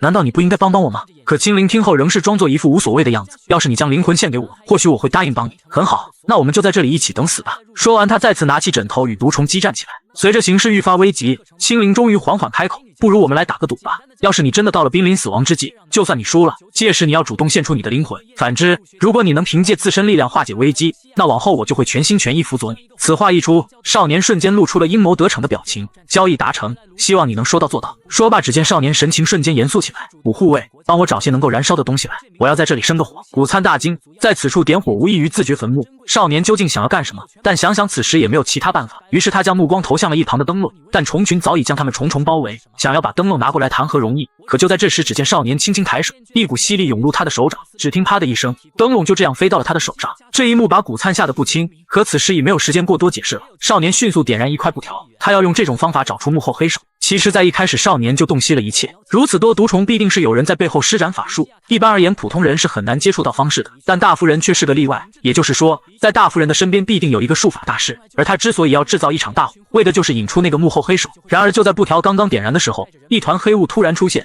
瞬间就将火苗扑灭。与此同时，门外一道身影缓缓走来，真是愚蠢，这点小伎俩也想瞒过我。只见方世硕若无其事地穿过虫群，他的右眼泛起一道白光，这正是他与生俱来的能力，能够看到另一个世界，一个由气组成的世界。此刻在他眼中，少年被一股红色的真气团团包裹，同时他的身上连接着2条红线。终于找到你了！说罢，只听砰的一声，整面墙壁被方世硕一掌轰飞。见幕后黑手终于出现，少年冷冷一笑。下一秒，魔僧的身影悄然出现在方世硕的头顶，然而方世硕却面不改色，只是轻吐一句“定”，一只巨手凭空出现。魔僧就这样轻而易举被压制在地面上，不管你们做什么都是无用的。眼看形势越发不妙，武灿掏出一枚飞镖想借机偷袭，可此时方世硕早有准备，只见一道雷符掷出，武灿手上的飞镖还未来得及抛出就被打飞了出去。少年一把接过掉落的飞镖，正想还击，可这时球鱼的翅膀猛地一扇，无数虫子就朝着少年疯狂扑去。本就没学过武功的他一下就被拍飞了出去。然而方世硕并没有就此停手的意思，无数毒虫犹如龙卷风将少年死死缠绕。可就在这时，一股诡异的黑气悄然升起。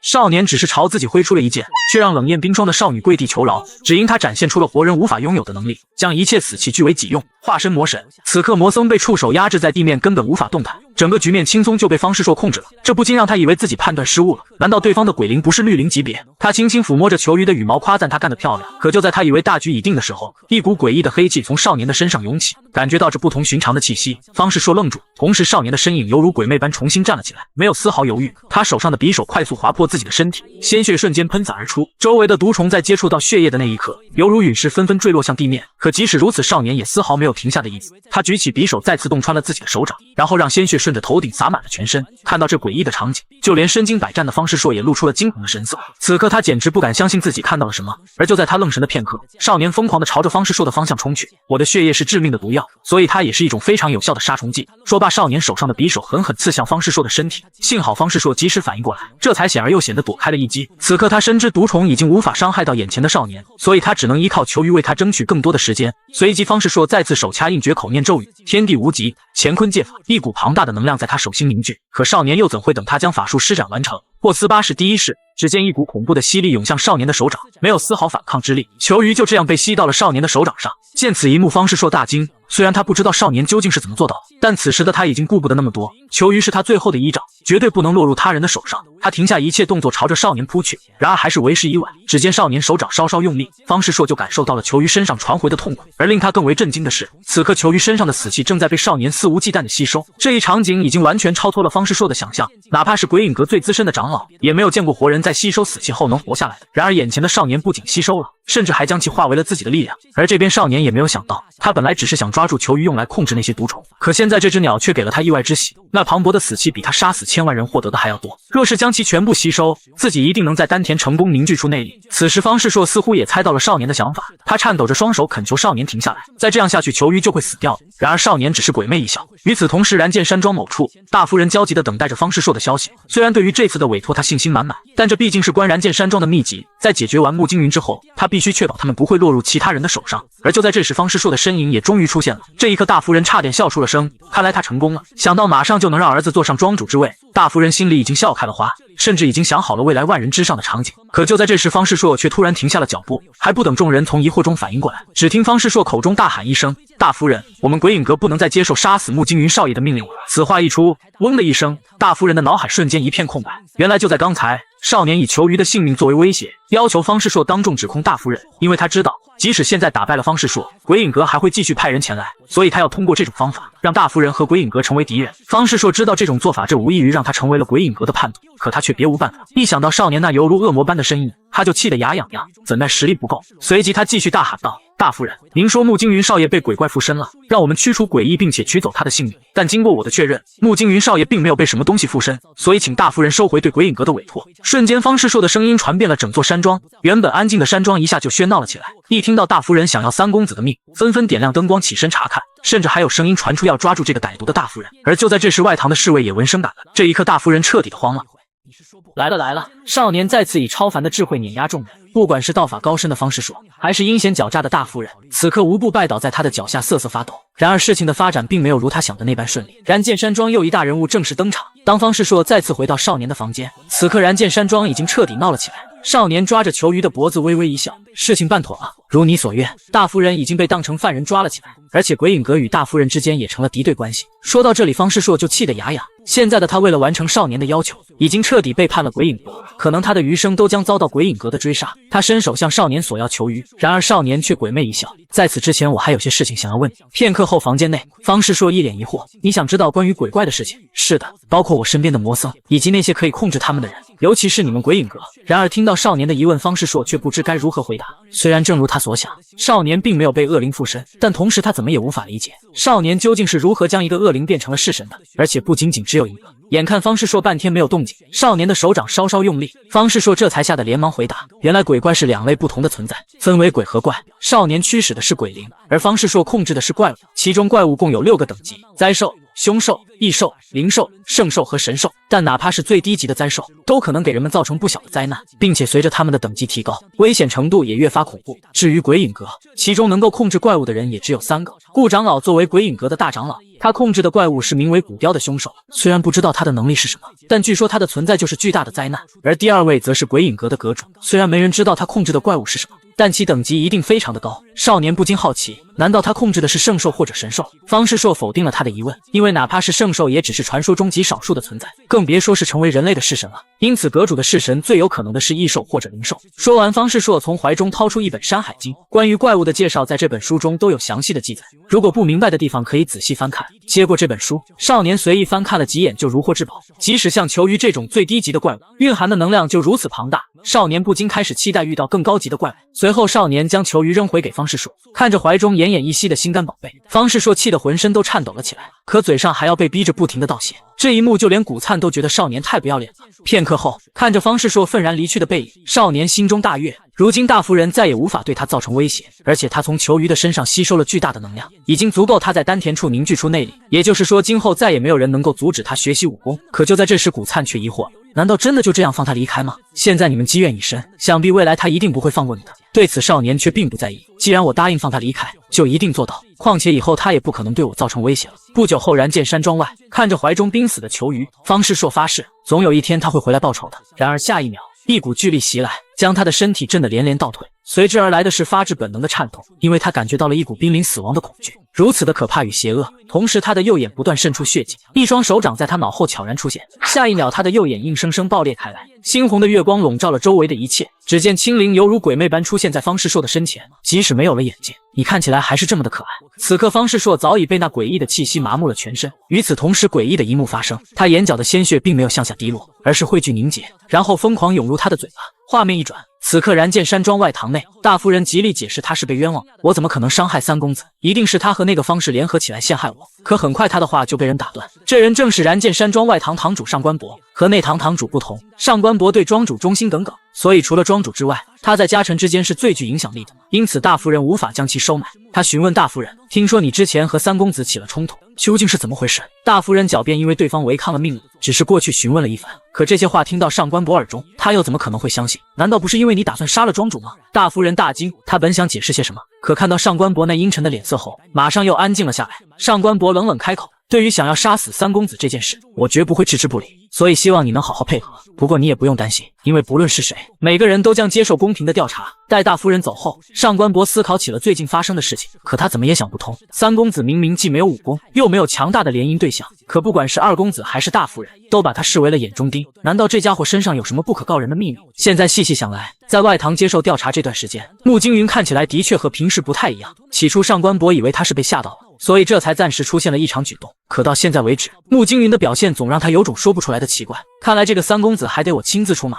我需要有关龙的材料，没有合龙。少年以死气为引，凝聚出了连鬼神都要畏惧的内力，这可把青灵高兴坏了。没想到这家伙不仅长得好看，而且还这么有趣，让几千年芳心未开的他不由得蠢蠢欲动。原来在青灵处理完方世硕之后，他透过墙壁悄无声息地回到了房间。魔僧连忙恭敬地握拳迎接，可此时青灵却一脸闷闷不乐。不过在看到集中精力运气调息的穆惊云后，他又感到十分意外。没想到这个家伙不仅能够控制球鱼，还能吸收对方身上的死气，而且从现在的情况来看，他他似乎正在将吸收的死气凝聚为内力。要知道，这种死气要比死亡之人散发出的还要浓郁，别说是人类，就算是鬼灵吸收了也会遭到反噬。可少年看起来却安然无恙。青灵嘟囔着嘴，将脸凑到少年的跟前，仔细端详起了他的脸庞，长得又白又嫩，可以说完全符合美少年的标准。那俊秀的外表一时间竟让青灵看得有些入神。可就在这时，少年突然睁开了双眼。你在做什么？顿时把青灵吓了一跳。可很快他又反应了过来，如果现在回答他是在欣赏少年那俊美的容颜，一定会很丢脸，所以他立刻拉开距离，把头转到了一边，嘴上则开始转移话题。少年愣愣地看着青灵，似乎想到了什么，他哈哈一笑。看到他这表情，没想到青灵竟然老脸一红，他青眉上挑，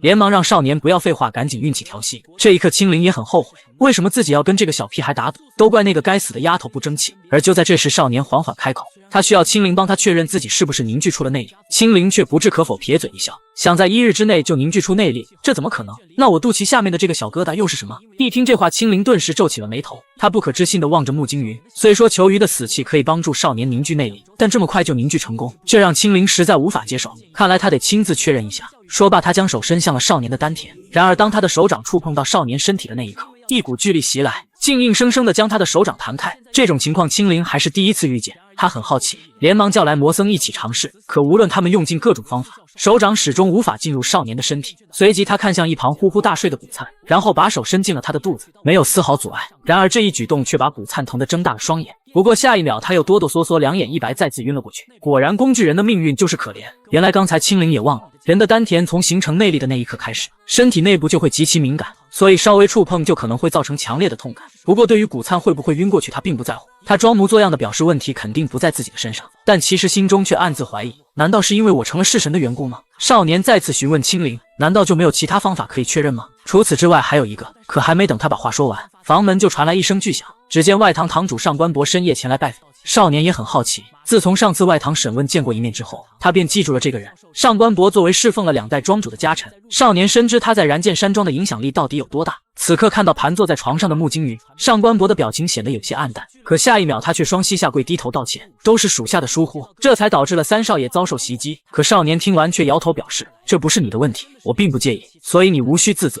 上官博看着这样的穆金鱼，眼神中却闪过了一丝异样，他假装想要查看少年的伤势，然而当他的手抬到半空中时却停了下来。虽然少年感到有些奇怪，但很快就被对方下一个举动打断。只见上官博微笑地拍着少年的肩膀，三少爷能够这样想我，我真的很感激。随后上官博左顾右盼，询问少年上次送他的那把匕首怎么没有看到。自从庄主病倒后，我便给每位少爷送了一把武器防身，难道您把它弄丢了吗？听到这个问题，穆金云瞬间意识到了自己的失误，但他还是找了个理由，说把它放在了壁橱的抽屉里。听到这话，上官博哈哈大笑起来。可这时少年却脸色一变，随即询问上官博，可我记得我好像没有收到过那把匕首啊。然而话音刚落，上官博的脸色瞬间阴沉了下来，那是因为我并没有给你们送过这个东西。说罢他一拳轰向少年的身体，幸好少年及时反应，一个闪身显而又显地躲开了这一击。然而下一秒，上官博以迅雷不及掩耳之势疾指点出，同时他的口中大声质问，你究竟是谁？真正的三少爷到底在哪？少年好奇对方是怎么看出他不是真正的穆金云的。首先，三公子看到有人向他臣服时会表现得很兴奋，其次，由于他经常被四少爷揍，所以只要有人向他伸手，他就会下意识地躲避。可刚才你的表情不仅毫无波澜，而且没有丝毫畏惧，现在的你已经被我定住了浑身穴位，所以你还是老实交代吧。然而听完上官博的话，少年却诡异一笑，下一秒原本应该被定住的身体竟动了起来。上官博大惊，他不知道少年究竟是怎么做到的，可此刻已经为时已晚。只听一声轻铃从少年口中传出，一只诡异的手掌径直穿透了上官博的身体。刹那间，上官博只感觉一种奇怪的东西紧紧抓着自己的心脏，瞬间就被吓得愣在原地，不敢挪动半分。同时他的内力在手掌的挤压下不断向外扩散。看到这一幕，少年这才确定自己凝聚出的内力果然和别人的不一样。想到这里，少年有了一个新的想法，随即他再次轻吐一句魔僧。这一刻上官博再也无法保持镇定，虽然他不知道眼前的少年究竟在和谁说话，但他却感受到了来自地狱死亡般的恐惧，因为此刻他的身体早已被无数只触手牢牢捆住。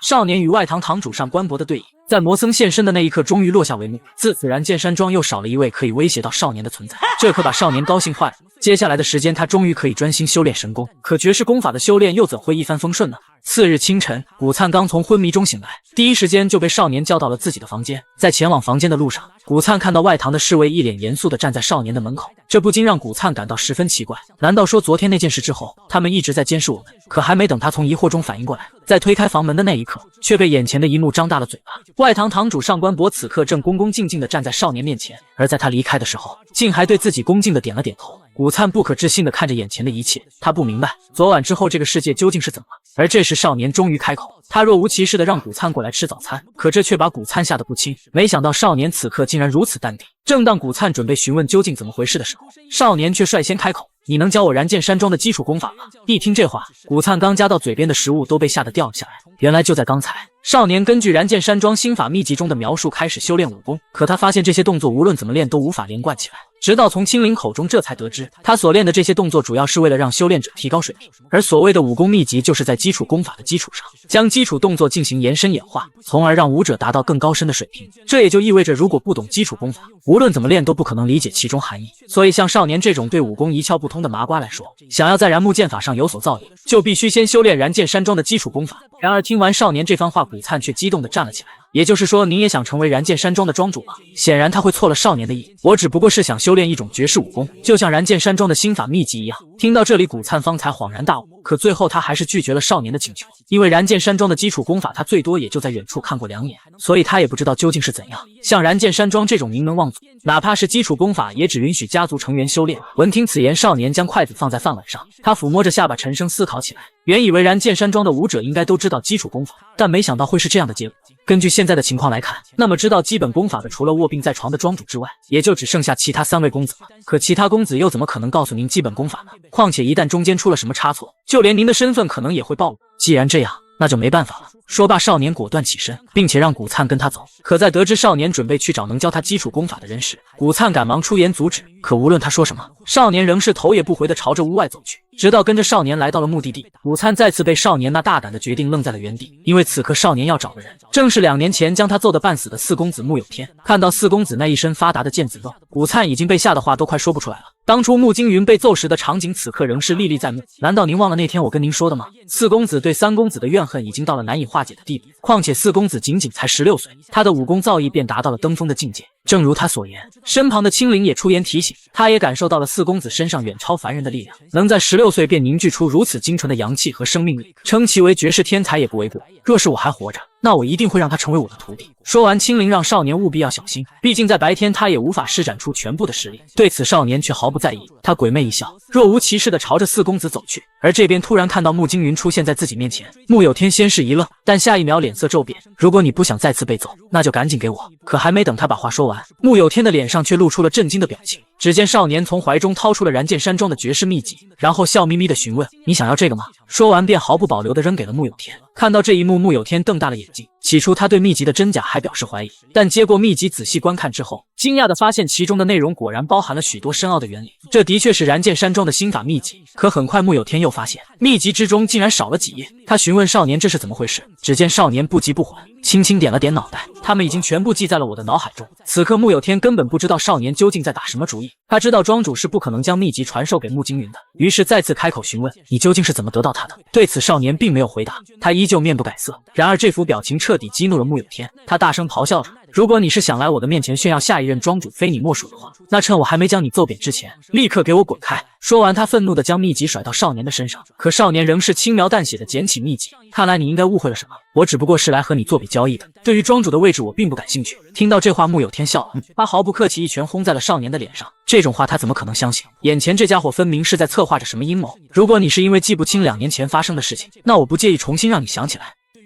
燃剑山庄势如水火的2兄弟，在这一刻即将冰释前嫌。原来为了得到燃剑山庄基础功法的口诀，少年竟然主动将绝世功法献给了对自己恨之入骨的弟弟。可面对这个向来看不起自己的哥哥，穆有天直接一拳砸了过去。只听砰的一声，巨大的力量让他的身体瞬间倒飞出去，鲜血顺着鼻子哗啦一下流了下来。然而这时少年却笑了起来，果然不一样，除了那个拿着黑色长剑的家伙，这还是他第一次如此深刻地感受到高手之间的差距。他终于明白了为什么古灿说穆有天就是个怪物。面对这样的对手，少年非常清楚，眼前之人根本不是他光凭运气就能打败的。不过这却让他越发期待起来，若是他学习了武功，是不是也可以变得如此强大？他抹去嘴角的血渍，微微一笑：“你的拳头的确很硬。”看到穆惊云重新站了起来，口中还不忘嘲讽自己，穆有天的脸上写满了惊讶。他再次向少年发出警告：“如果你还想尝尝拳头的味道，我不介意让你重新体验一遍。”但这时少年却嗤笑一声：“我知道你现在还是怀疑我，不，这不是怀疑，而是确信，因为我不会相信你说的任何一句话。”说罢，穆有天再次握紧了拳头。既然事情已经变成这样，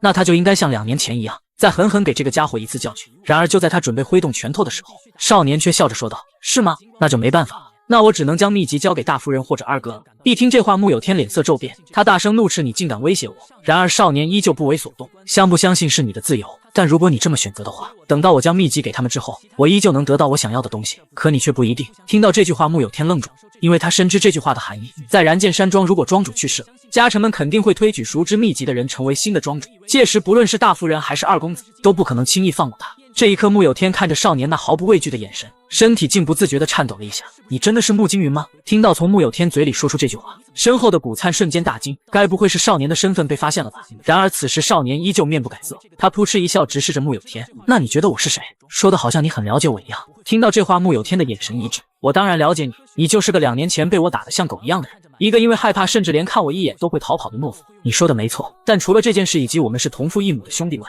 你对我还了解些什么？包括我喜欢什么，讨厌什么，以及为什么我愿意放弃庄主的位置，这些你一无所知。听到这话，穆有天不由得一愣，眼前这个哥哥在2年间发生的变化让他感到无比惊讶。然而面对少年那理直气壮的声音，他还是大声咆哮道：“你有什么资格反问我？你们这群混蛋都嫌我出身低微，都无视我疏远我，没有一个人承认过我，可现在你为什么还要来找我？反而不与那些自认为高贵的人交易？”听到这句话，少年却若无其事地回答道：“那是因为你是他们中最好的。”瞬间，穆有天陷入了沉默，他不可置信地凝视着少年的眼睛。由于他出身低微，从小就饱受折磨，他的童年一直在孤独中度过，而为了得到大家的认可，他每天都努力修炼武功。可在今天，他竟亲耳听到了别人对他的认可，而且还是那个他认为最不可能这样做的人。这一刻，穆有天彻底呆住了。他原以为穆惊云会因为2年前的事情对他怀恨在心，现在却当面承认了他。难道这意味着他也需要改变吗？穆有天收起戒心，直挺挺地说道：“很好，那就说说看你想要得到什么。”片刻后，回房间的路上，古灿向少年投去了五体投地的目光。不得不说，在计谋这方面，少年做的确实非常出色。之前他还在担心，向穆有天提出学习基础功法的要求会引起他的怀疑，没想到少年竟然如此自然地让对方答应了下来。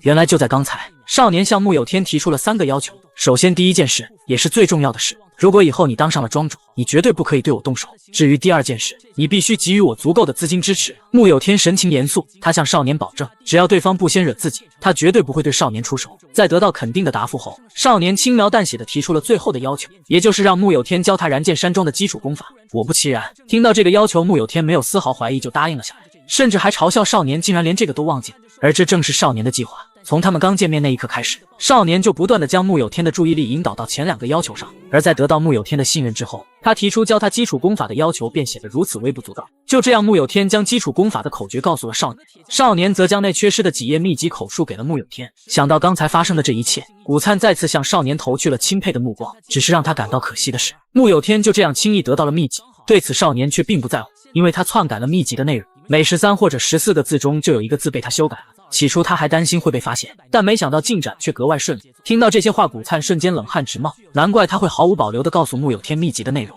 难道您就不怕他练了错误的功法，真气紊乱，走火入魔吗？少年只是冷声一句，那又怎样？这一刻，古灿只感觉背脊一阵发凉，这家伙根本不关心穆有天会不会出事，简直就是个真正的魔鬼。一波未平，一波又起。由于方世硕的背叛，鬼影阁与石室的关系彻底破裂。为了查明真相，阁主下令一定要把方世硕找回来。然而，即使出动了阁中所有弟子，却始终没有发现方世硕的踪迹。最后，为了挽回组织的声誉，不得不由大长老亲自出马。此刻，某处偏僻的密林内，随着古大师手中的符箓完全燃尽，他看向地面那片嫣红，陷入了沉思。方世硕作为鬼影阁最厉害的3位术法大师之一，究竟是怎样的力量才能将他如此残忍的杀害？想到这里，他当即开始手掐印诀，口中轻吐几句咒语，周围瞬间狂风四起。下一秒，古大师的眼中闪过一道红芒。方世硕之前所经历的一切，犹如走马灯不断映入古大师的眼中。可还没等他完全消化完这些信息，一股令人毛骨悚然的冰冷突然降临。这一刻，他感受到了方世硕临死前那深入骨髓的恐惧，他的身体犹如陷入了无间炼狱，瞬间让他惊醒了过来。就这样，他愣在原地，久久没有缓过神来。好一会之后，他长叹一口气，没想到那东西竟然已经能触及到精神领域。之前的他还是把事情想得太简单了。随即，他瞟了一眼天空，喃喃自语道：“看来我们得要重新准备一番了。”与此同时，地面上一个雕形的影子拍打着翅膀响应了起来。可奇怪的是，那影子里的雕头上却长着一对奇特的角。画面一转，此刻燃剑山庄内，少年根据穆有天提供的基础功法开始修炼燃木化星诀。他的每个动作都连环贯通，没有丝毫滞涩，完全不像是第一次学习武功的菜鸟。就连一旁的青灵都看得愣愣出神。通常来说，普通人第一次学习武功都要从基础动作开始，经过长年累月的练习，将每个动作相互贯通，从而形成一整套的武功招式。然而少年却直接跳过了这最重要的一步。由于他那惊人的记忆和领悟能力，他根本不需要单独练习每个动作。对于他来说，剩下要做的就只有不断的锻炼自己的肌肉。因此，在看到少年这惊人的习武天赋后，青灵也感到万分苦恼。本以为这小子会缠着他指导一番，没想到现在却压根没他什么事。这种挫败感着实让他非常难受。这一幕恰恰落到了少年眼中。正当他好奇青灵这是在歪什么的时候，古灿刚好一脸懵逼的出现。你来的正是时候，这里有件事需要你去帮我办一下。不久后，古灿看着手上那奇怪的标记陷入了沉思。这个符号非常简单，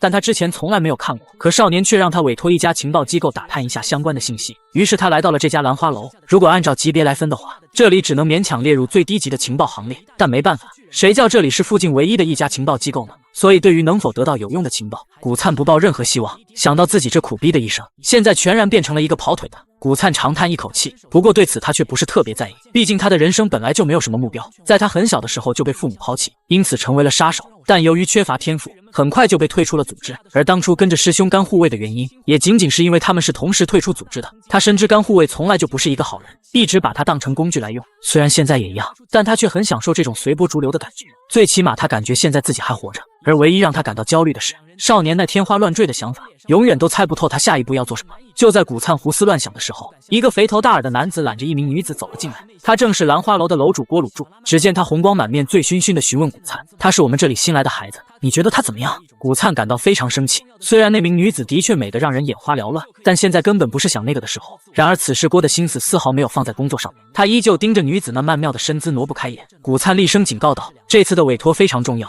我不希望有第三个人知道。”看到古灿竟然如此生气，郭鲁柱这才依依不舍地让他先行出去。可就在女子起身准备离开的时候，他还试图对女子的屁股动手动脚。这一幕彻底惹怒了古灿。可还没等他来得及发火，只听啪的一声，女子一巴掌扇在郭鲁柱的脸上。只见女子口中喃喃几句：“呸，我再也受不了了。”说罢，她摘下头上的假发。此刻古灿两人都还在懵逼当中。然而下一秒，女子一个诡异的身法抓住郭鲁柱的头颅，只听咔嚓一声传出，郭鲁柱的身体犹如断了弦的木偶，扑通一声倒在地上。古灿被这一幕吓得慌忙想要拔出短剑，可女子却趁机一脚踹飞了桌子，同时几根木刺凭空出现在他的手中，根本来不及反应，就直接插入了古灿的穴位。这时女子褪去伪装，露出了一张清秀的面孔：“你太让我失望了。”菜鸟杀手86号。一听这个声音，古灿彻底不淡定，口中哆哆嗦嗦地吐出一句：“夫人。”灵刃飞针作为飞沙门门主的象征，如今却落在了一个青楼女子的手上，这怎么想都是一件不可能的事情。飞沙克作为飞沙门上一代门主，虽然已经60岁，年龄比门下所有的杀手都大，但他的实力却无可匹敌，20多年来一直保持着中原第一杀手的位置。然而他的独门暗器却掌握在这个女子的手中。古灿感到非常惊讶，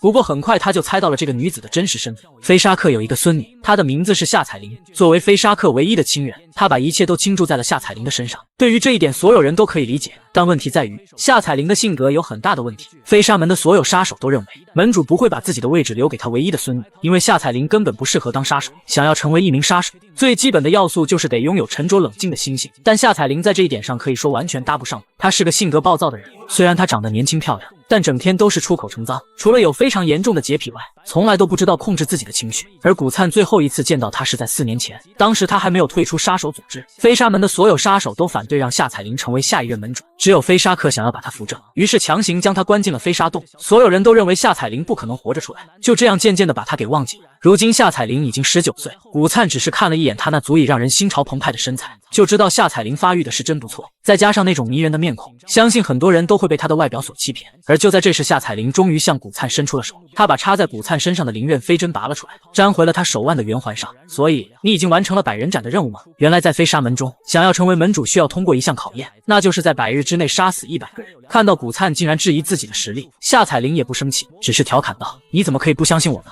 看到他如今的性格，古灿也不禁开始怀疑，难道他真的改过自新了吗？如果是这样的话，或许他的确可以成为门主。见古灿仍是一副不相信的样子，夏彩玲瞬间投来了冰冷的目光。不要因为你退出了组织，就可以对门主不敬。在证实自己心中所想之后，古灿顿感一股不安袭来。根据以往的情况，凡是退出组织的杀手，他们的结局无一例外只有死亡。古灿担心他是为了取自己的性命而来，顿时被吓得跪倒在地上，连忙大呼参见门主。这反应让夏彩玲情不自禁就大骂了一句：“怎么看都还是以前的样子。”只不过这样的脏话确实和他那张漂亮的脸蛋格格不入，可这却让古灿更加紧张了起来。夏彩玲微笑着看向古灿，让他不用紧张，他来这里的目的是为了接近燃剑山庄的大公子。听说穆英浩为人好色，喜欢喝酒，因此想通过他进入燃剑山庄。不过现在看来似乎不需要了，我只要跟着你一起进去就行了。古灿顿时皱起了眉头，他不明白夏彩玲说这话究竟是什么意思，为什么他要和自己一起进入燃剑山庄？对于这个问题，夏彩玲用手轻轻抬起古灿的下巴，用满是杀气的声音说道：“杀手29号，也就是你的师兄干护卫，听说他的刺杀任务失败了。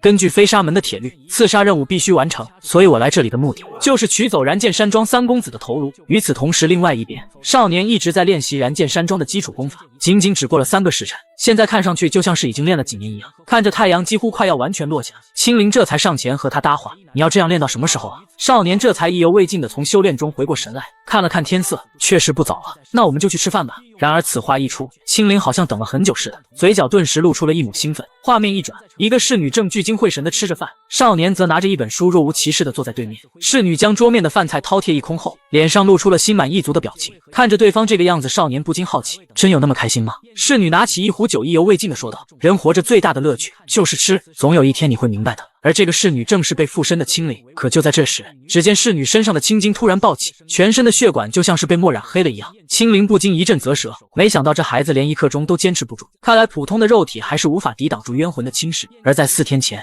少年让青灵尝试附身在给他送饭的侍女身上，没想到结果意外让他非常满意。然而得知可以附身的青灵，为了得到一个漂亮的肉身，附身在一个侍女的身上，结果差点把那个侍女害死。穆惊云一脸无奈，他现在开始后悔让青灵这么做。其实少年并不想这么快让青灵找到肉身，因为一个时刻可以留在身边的高级鬼灵，对于他来说就是杀手锏。吃饱喝足的青灵看向少年，不禁疑惑：“你现在怎么对道法术士感兴趣了？”此刻少年看的书正是青灵从方世硕那得来的一本名叫《六人降灵术》的秘籍。见识过方世硕驱使式神的手段后，对于这些方法少年自然非常感兴趣。可就在他准备继续研读下去的时候，突然一股不祥的气息袭来，少年皱着眉头把头转了过去。看到他这种状态，青灵不由得眼前一亮，看来你的直觉确实变得很敏锐了。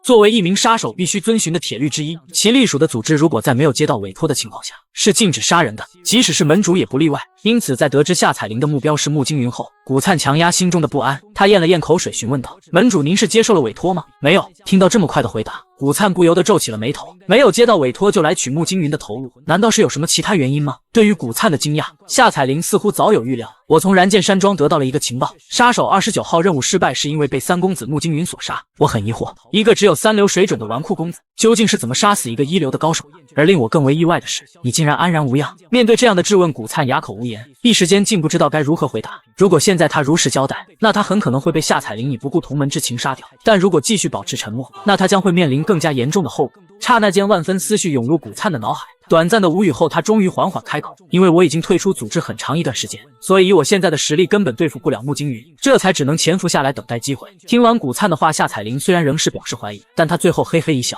既然这样，那我们现在就出发前往燃剑山庄吧。”看到他一脸兴奋的样子，古灿的脸色瞬间变得阴沉起来。无论如何，他都要通知那个家伙。片刻后，古灿的房间内，他给夏彩玲拿来了一套侍女的衣服，然而夏彩玲只是随意的看了一眼，就把头扭了过去。这么土，我宁愿穿青楼的衣服。古灿不由得咽了咽口水。事情的发展越来越危急，自从碰见夏彩玲之后，对方就一直牢牢地盯着自己，现在好不容易可以趁着对方换衣服的时候偷偷溜出去，他怎么可能轻易放过这次机会？于是他放下衣服就转身准备离开。可这时夏彩玲却调皮地问道：“你为什么不留下来呢？能看到我这种身材的机会可不多。”说着，夏彩玲还故意露出了她那傲人的双腿。从未见过这种场面的清纯小补菜，脸蛋刷的一下就红了一大片。可正想回头看一眼的时候，耳边再次传来夏彩玲哈哈哈的笑声：“我这是在跟你开玩笑呢，没想到你还当真了。”古灿一脸无语，以夏彩玲现在这种性格，菲沙克还放心把门主的位置交给他，这前任门主还真是心大呀。最后古灿再次道了一声，便转身朝门外走去。可夏彩玲的声音却再次传来：“谢谢你，古大叔，多亏了你，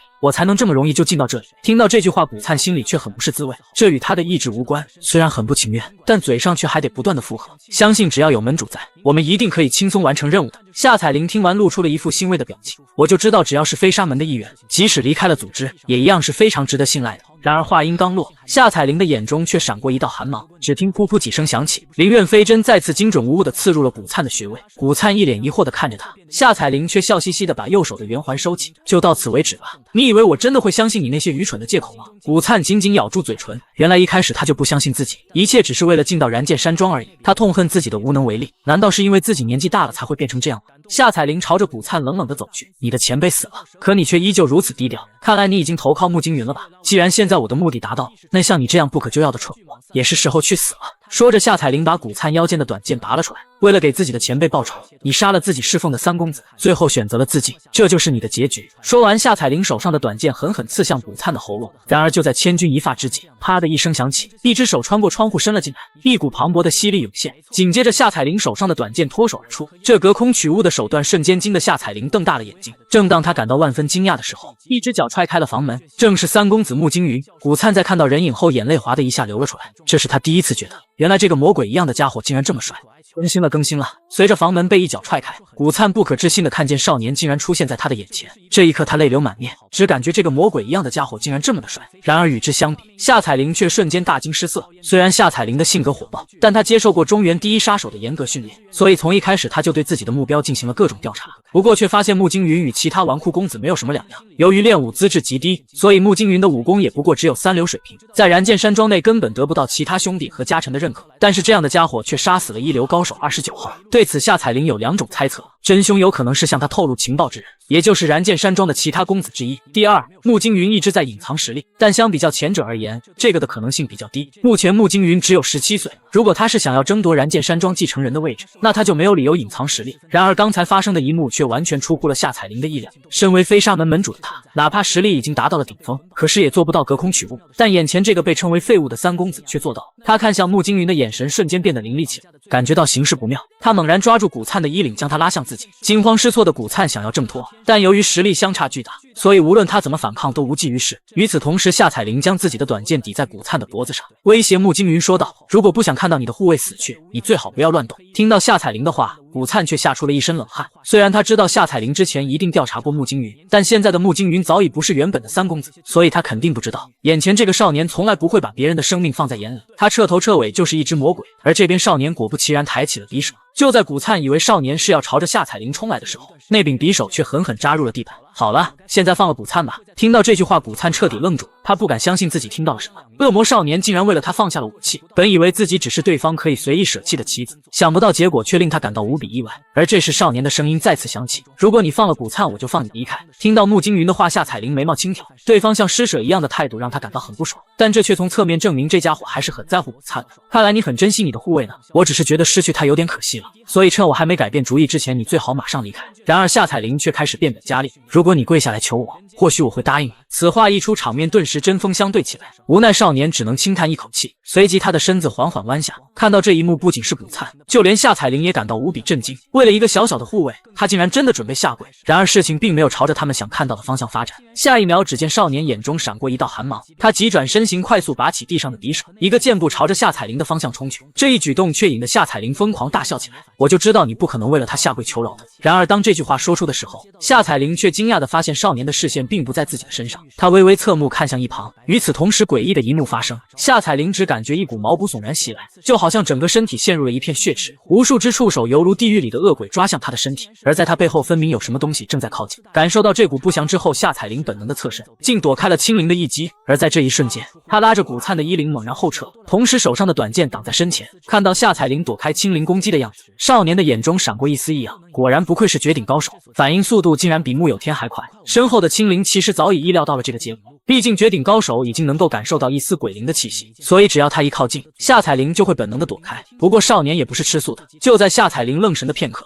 他快速掷出匕首，准确无误的击落了夏彩玲手上的短剑。趁着夏彩玲放开古灿的剑隙，少年快速移动身形，然后顺手拔下古灿身上的灵刃飞针，速度之快也是夏彩玲没有想到的。虽然不知道对方刚才施展了什么法术，但他已经能敏锐地察觉到那股诡异的能量，所以面对少年疾驰而来的身影，他仍是丝毫不惧。毕竟在他看来，眼前之人的实力实在是太弱了，而他只需要在对方再次施展法术前将其打断，那他就能轻松干掉对方，并且除此之外，他还有最后的杀招没有使用。只见夏彩玲的身影同时快速移动，而他的手则摸向了腰间的武器。见此一幕的古灿顿感不妙，那是飞沙门最厉害的暗器极影针，虽然每次使用只能施展一次，但它却有一个独特的功能，能够禁锢目标的内力。而此刻少年丝毫没有察觉到异样，他本打算再次施展破斯巴士第一式，将武器吸到自己手上，却愕然发现他的内力竟然使不出来了。一旁的青灵也察觉到了不妙，但他根本来不及阻止，只能眼睁睁地看着极影针刺向少年的心脏。就在青灵惊呼不妙的时候，一个身影却赫然挡在了少年面前。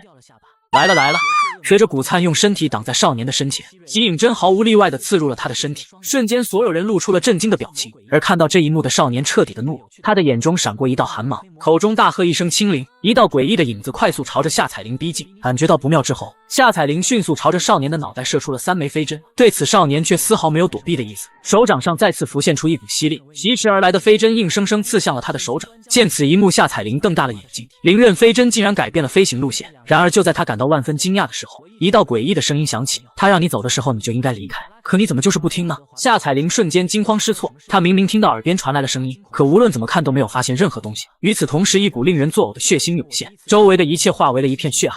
而在那血海之中伸出了数十只触手，将夏彩铃的身体死死缠绕。面对生平第一次遇见的怪事，夏彩铃彻底陷入了绝望。她想要逃离，可无论怎么挣扎都无济于事。看着眼前痛苦与恐惧的少女，穆惊云摇了摇头：“我分明给过你机会，可你却选择了放弃。”话音刚落，夏彩铃的意识就在无尽的恐惧中彻底被吞噬。看到这一幕，少年的脸上却毫无波澜。他缓缓走到古灿身旁，他想要说些什么，可又不知道说些什么。这时，古灿却缓缓开口：“真可惜，以后不能再为公子做事了。”对此，少年疑惑地问道：“你为什么要这么做？保护公子是我的职责，我只是做了我应该做的事。而且公子为了救我，已经付出了那么多，我不能就这样背叛你。”听到这话，少年沉默了。然而古灿却继续吃力地嘟囔着：“您是我这一生中唯一一个关心我的人，所以我已经没有任何遗憾了。”说完，古灿缓缓闭上了双眼。可就在这时，一个女子的声音响起：“他真的死了吗？”而说话之人正是已经死去的夏彩铃。但少年知道此时的夏彩铃并不是夏彩铃，看来你已经完全将她吞噬了。听到这话，女子微微一笑：“是的，年轻的身体真是好，不枉我费了一番功夫。”然而话音刚落，夏彩铃的身体又开始青筋暴涨，顿时把青灵气得火冒三丈。可恶，看来这具身体也撑不了多久。不过很快，青灵话锋一转，他看向地上的古灿，没想到他就这样死了。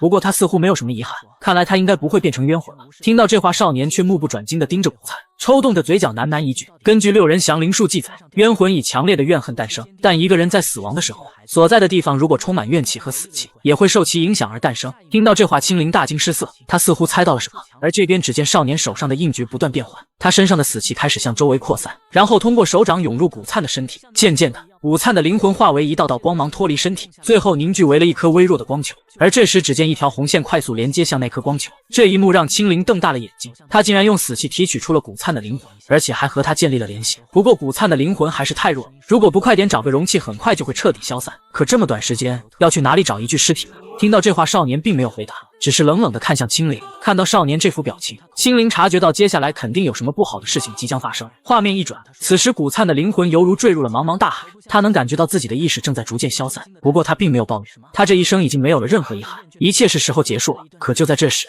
一道熟悉的声音突然响起，好像就在耳边。当他猛地睁开双眼时，果不其然，他再次看到了那个熟悉的身影。他不明白这究竟怎么回事，为什么他还活着？见此一幕，少年依旧脸色平淡，他让古灿先冷静下来，然后缓缓解释道：“为了保存你的灵魂，我将死气转移到了你的身上，所以你现在成为了我的式神。不过你的灵魂能量实在是太弱，随时可能会消散，我别无选择。”听到这里，古灿仍是一头雾水。可当他开口询问这是什么意思的时候，却被自己的声音吓了一跳。因为这里只有一具可以用的尸体，所以我把你放进那个刺客的身体里。听到这话，古灿彻底不淡定，他看向自己那不断起伏的胸部，这到底是怎么回事啊？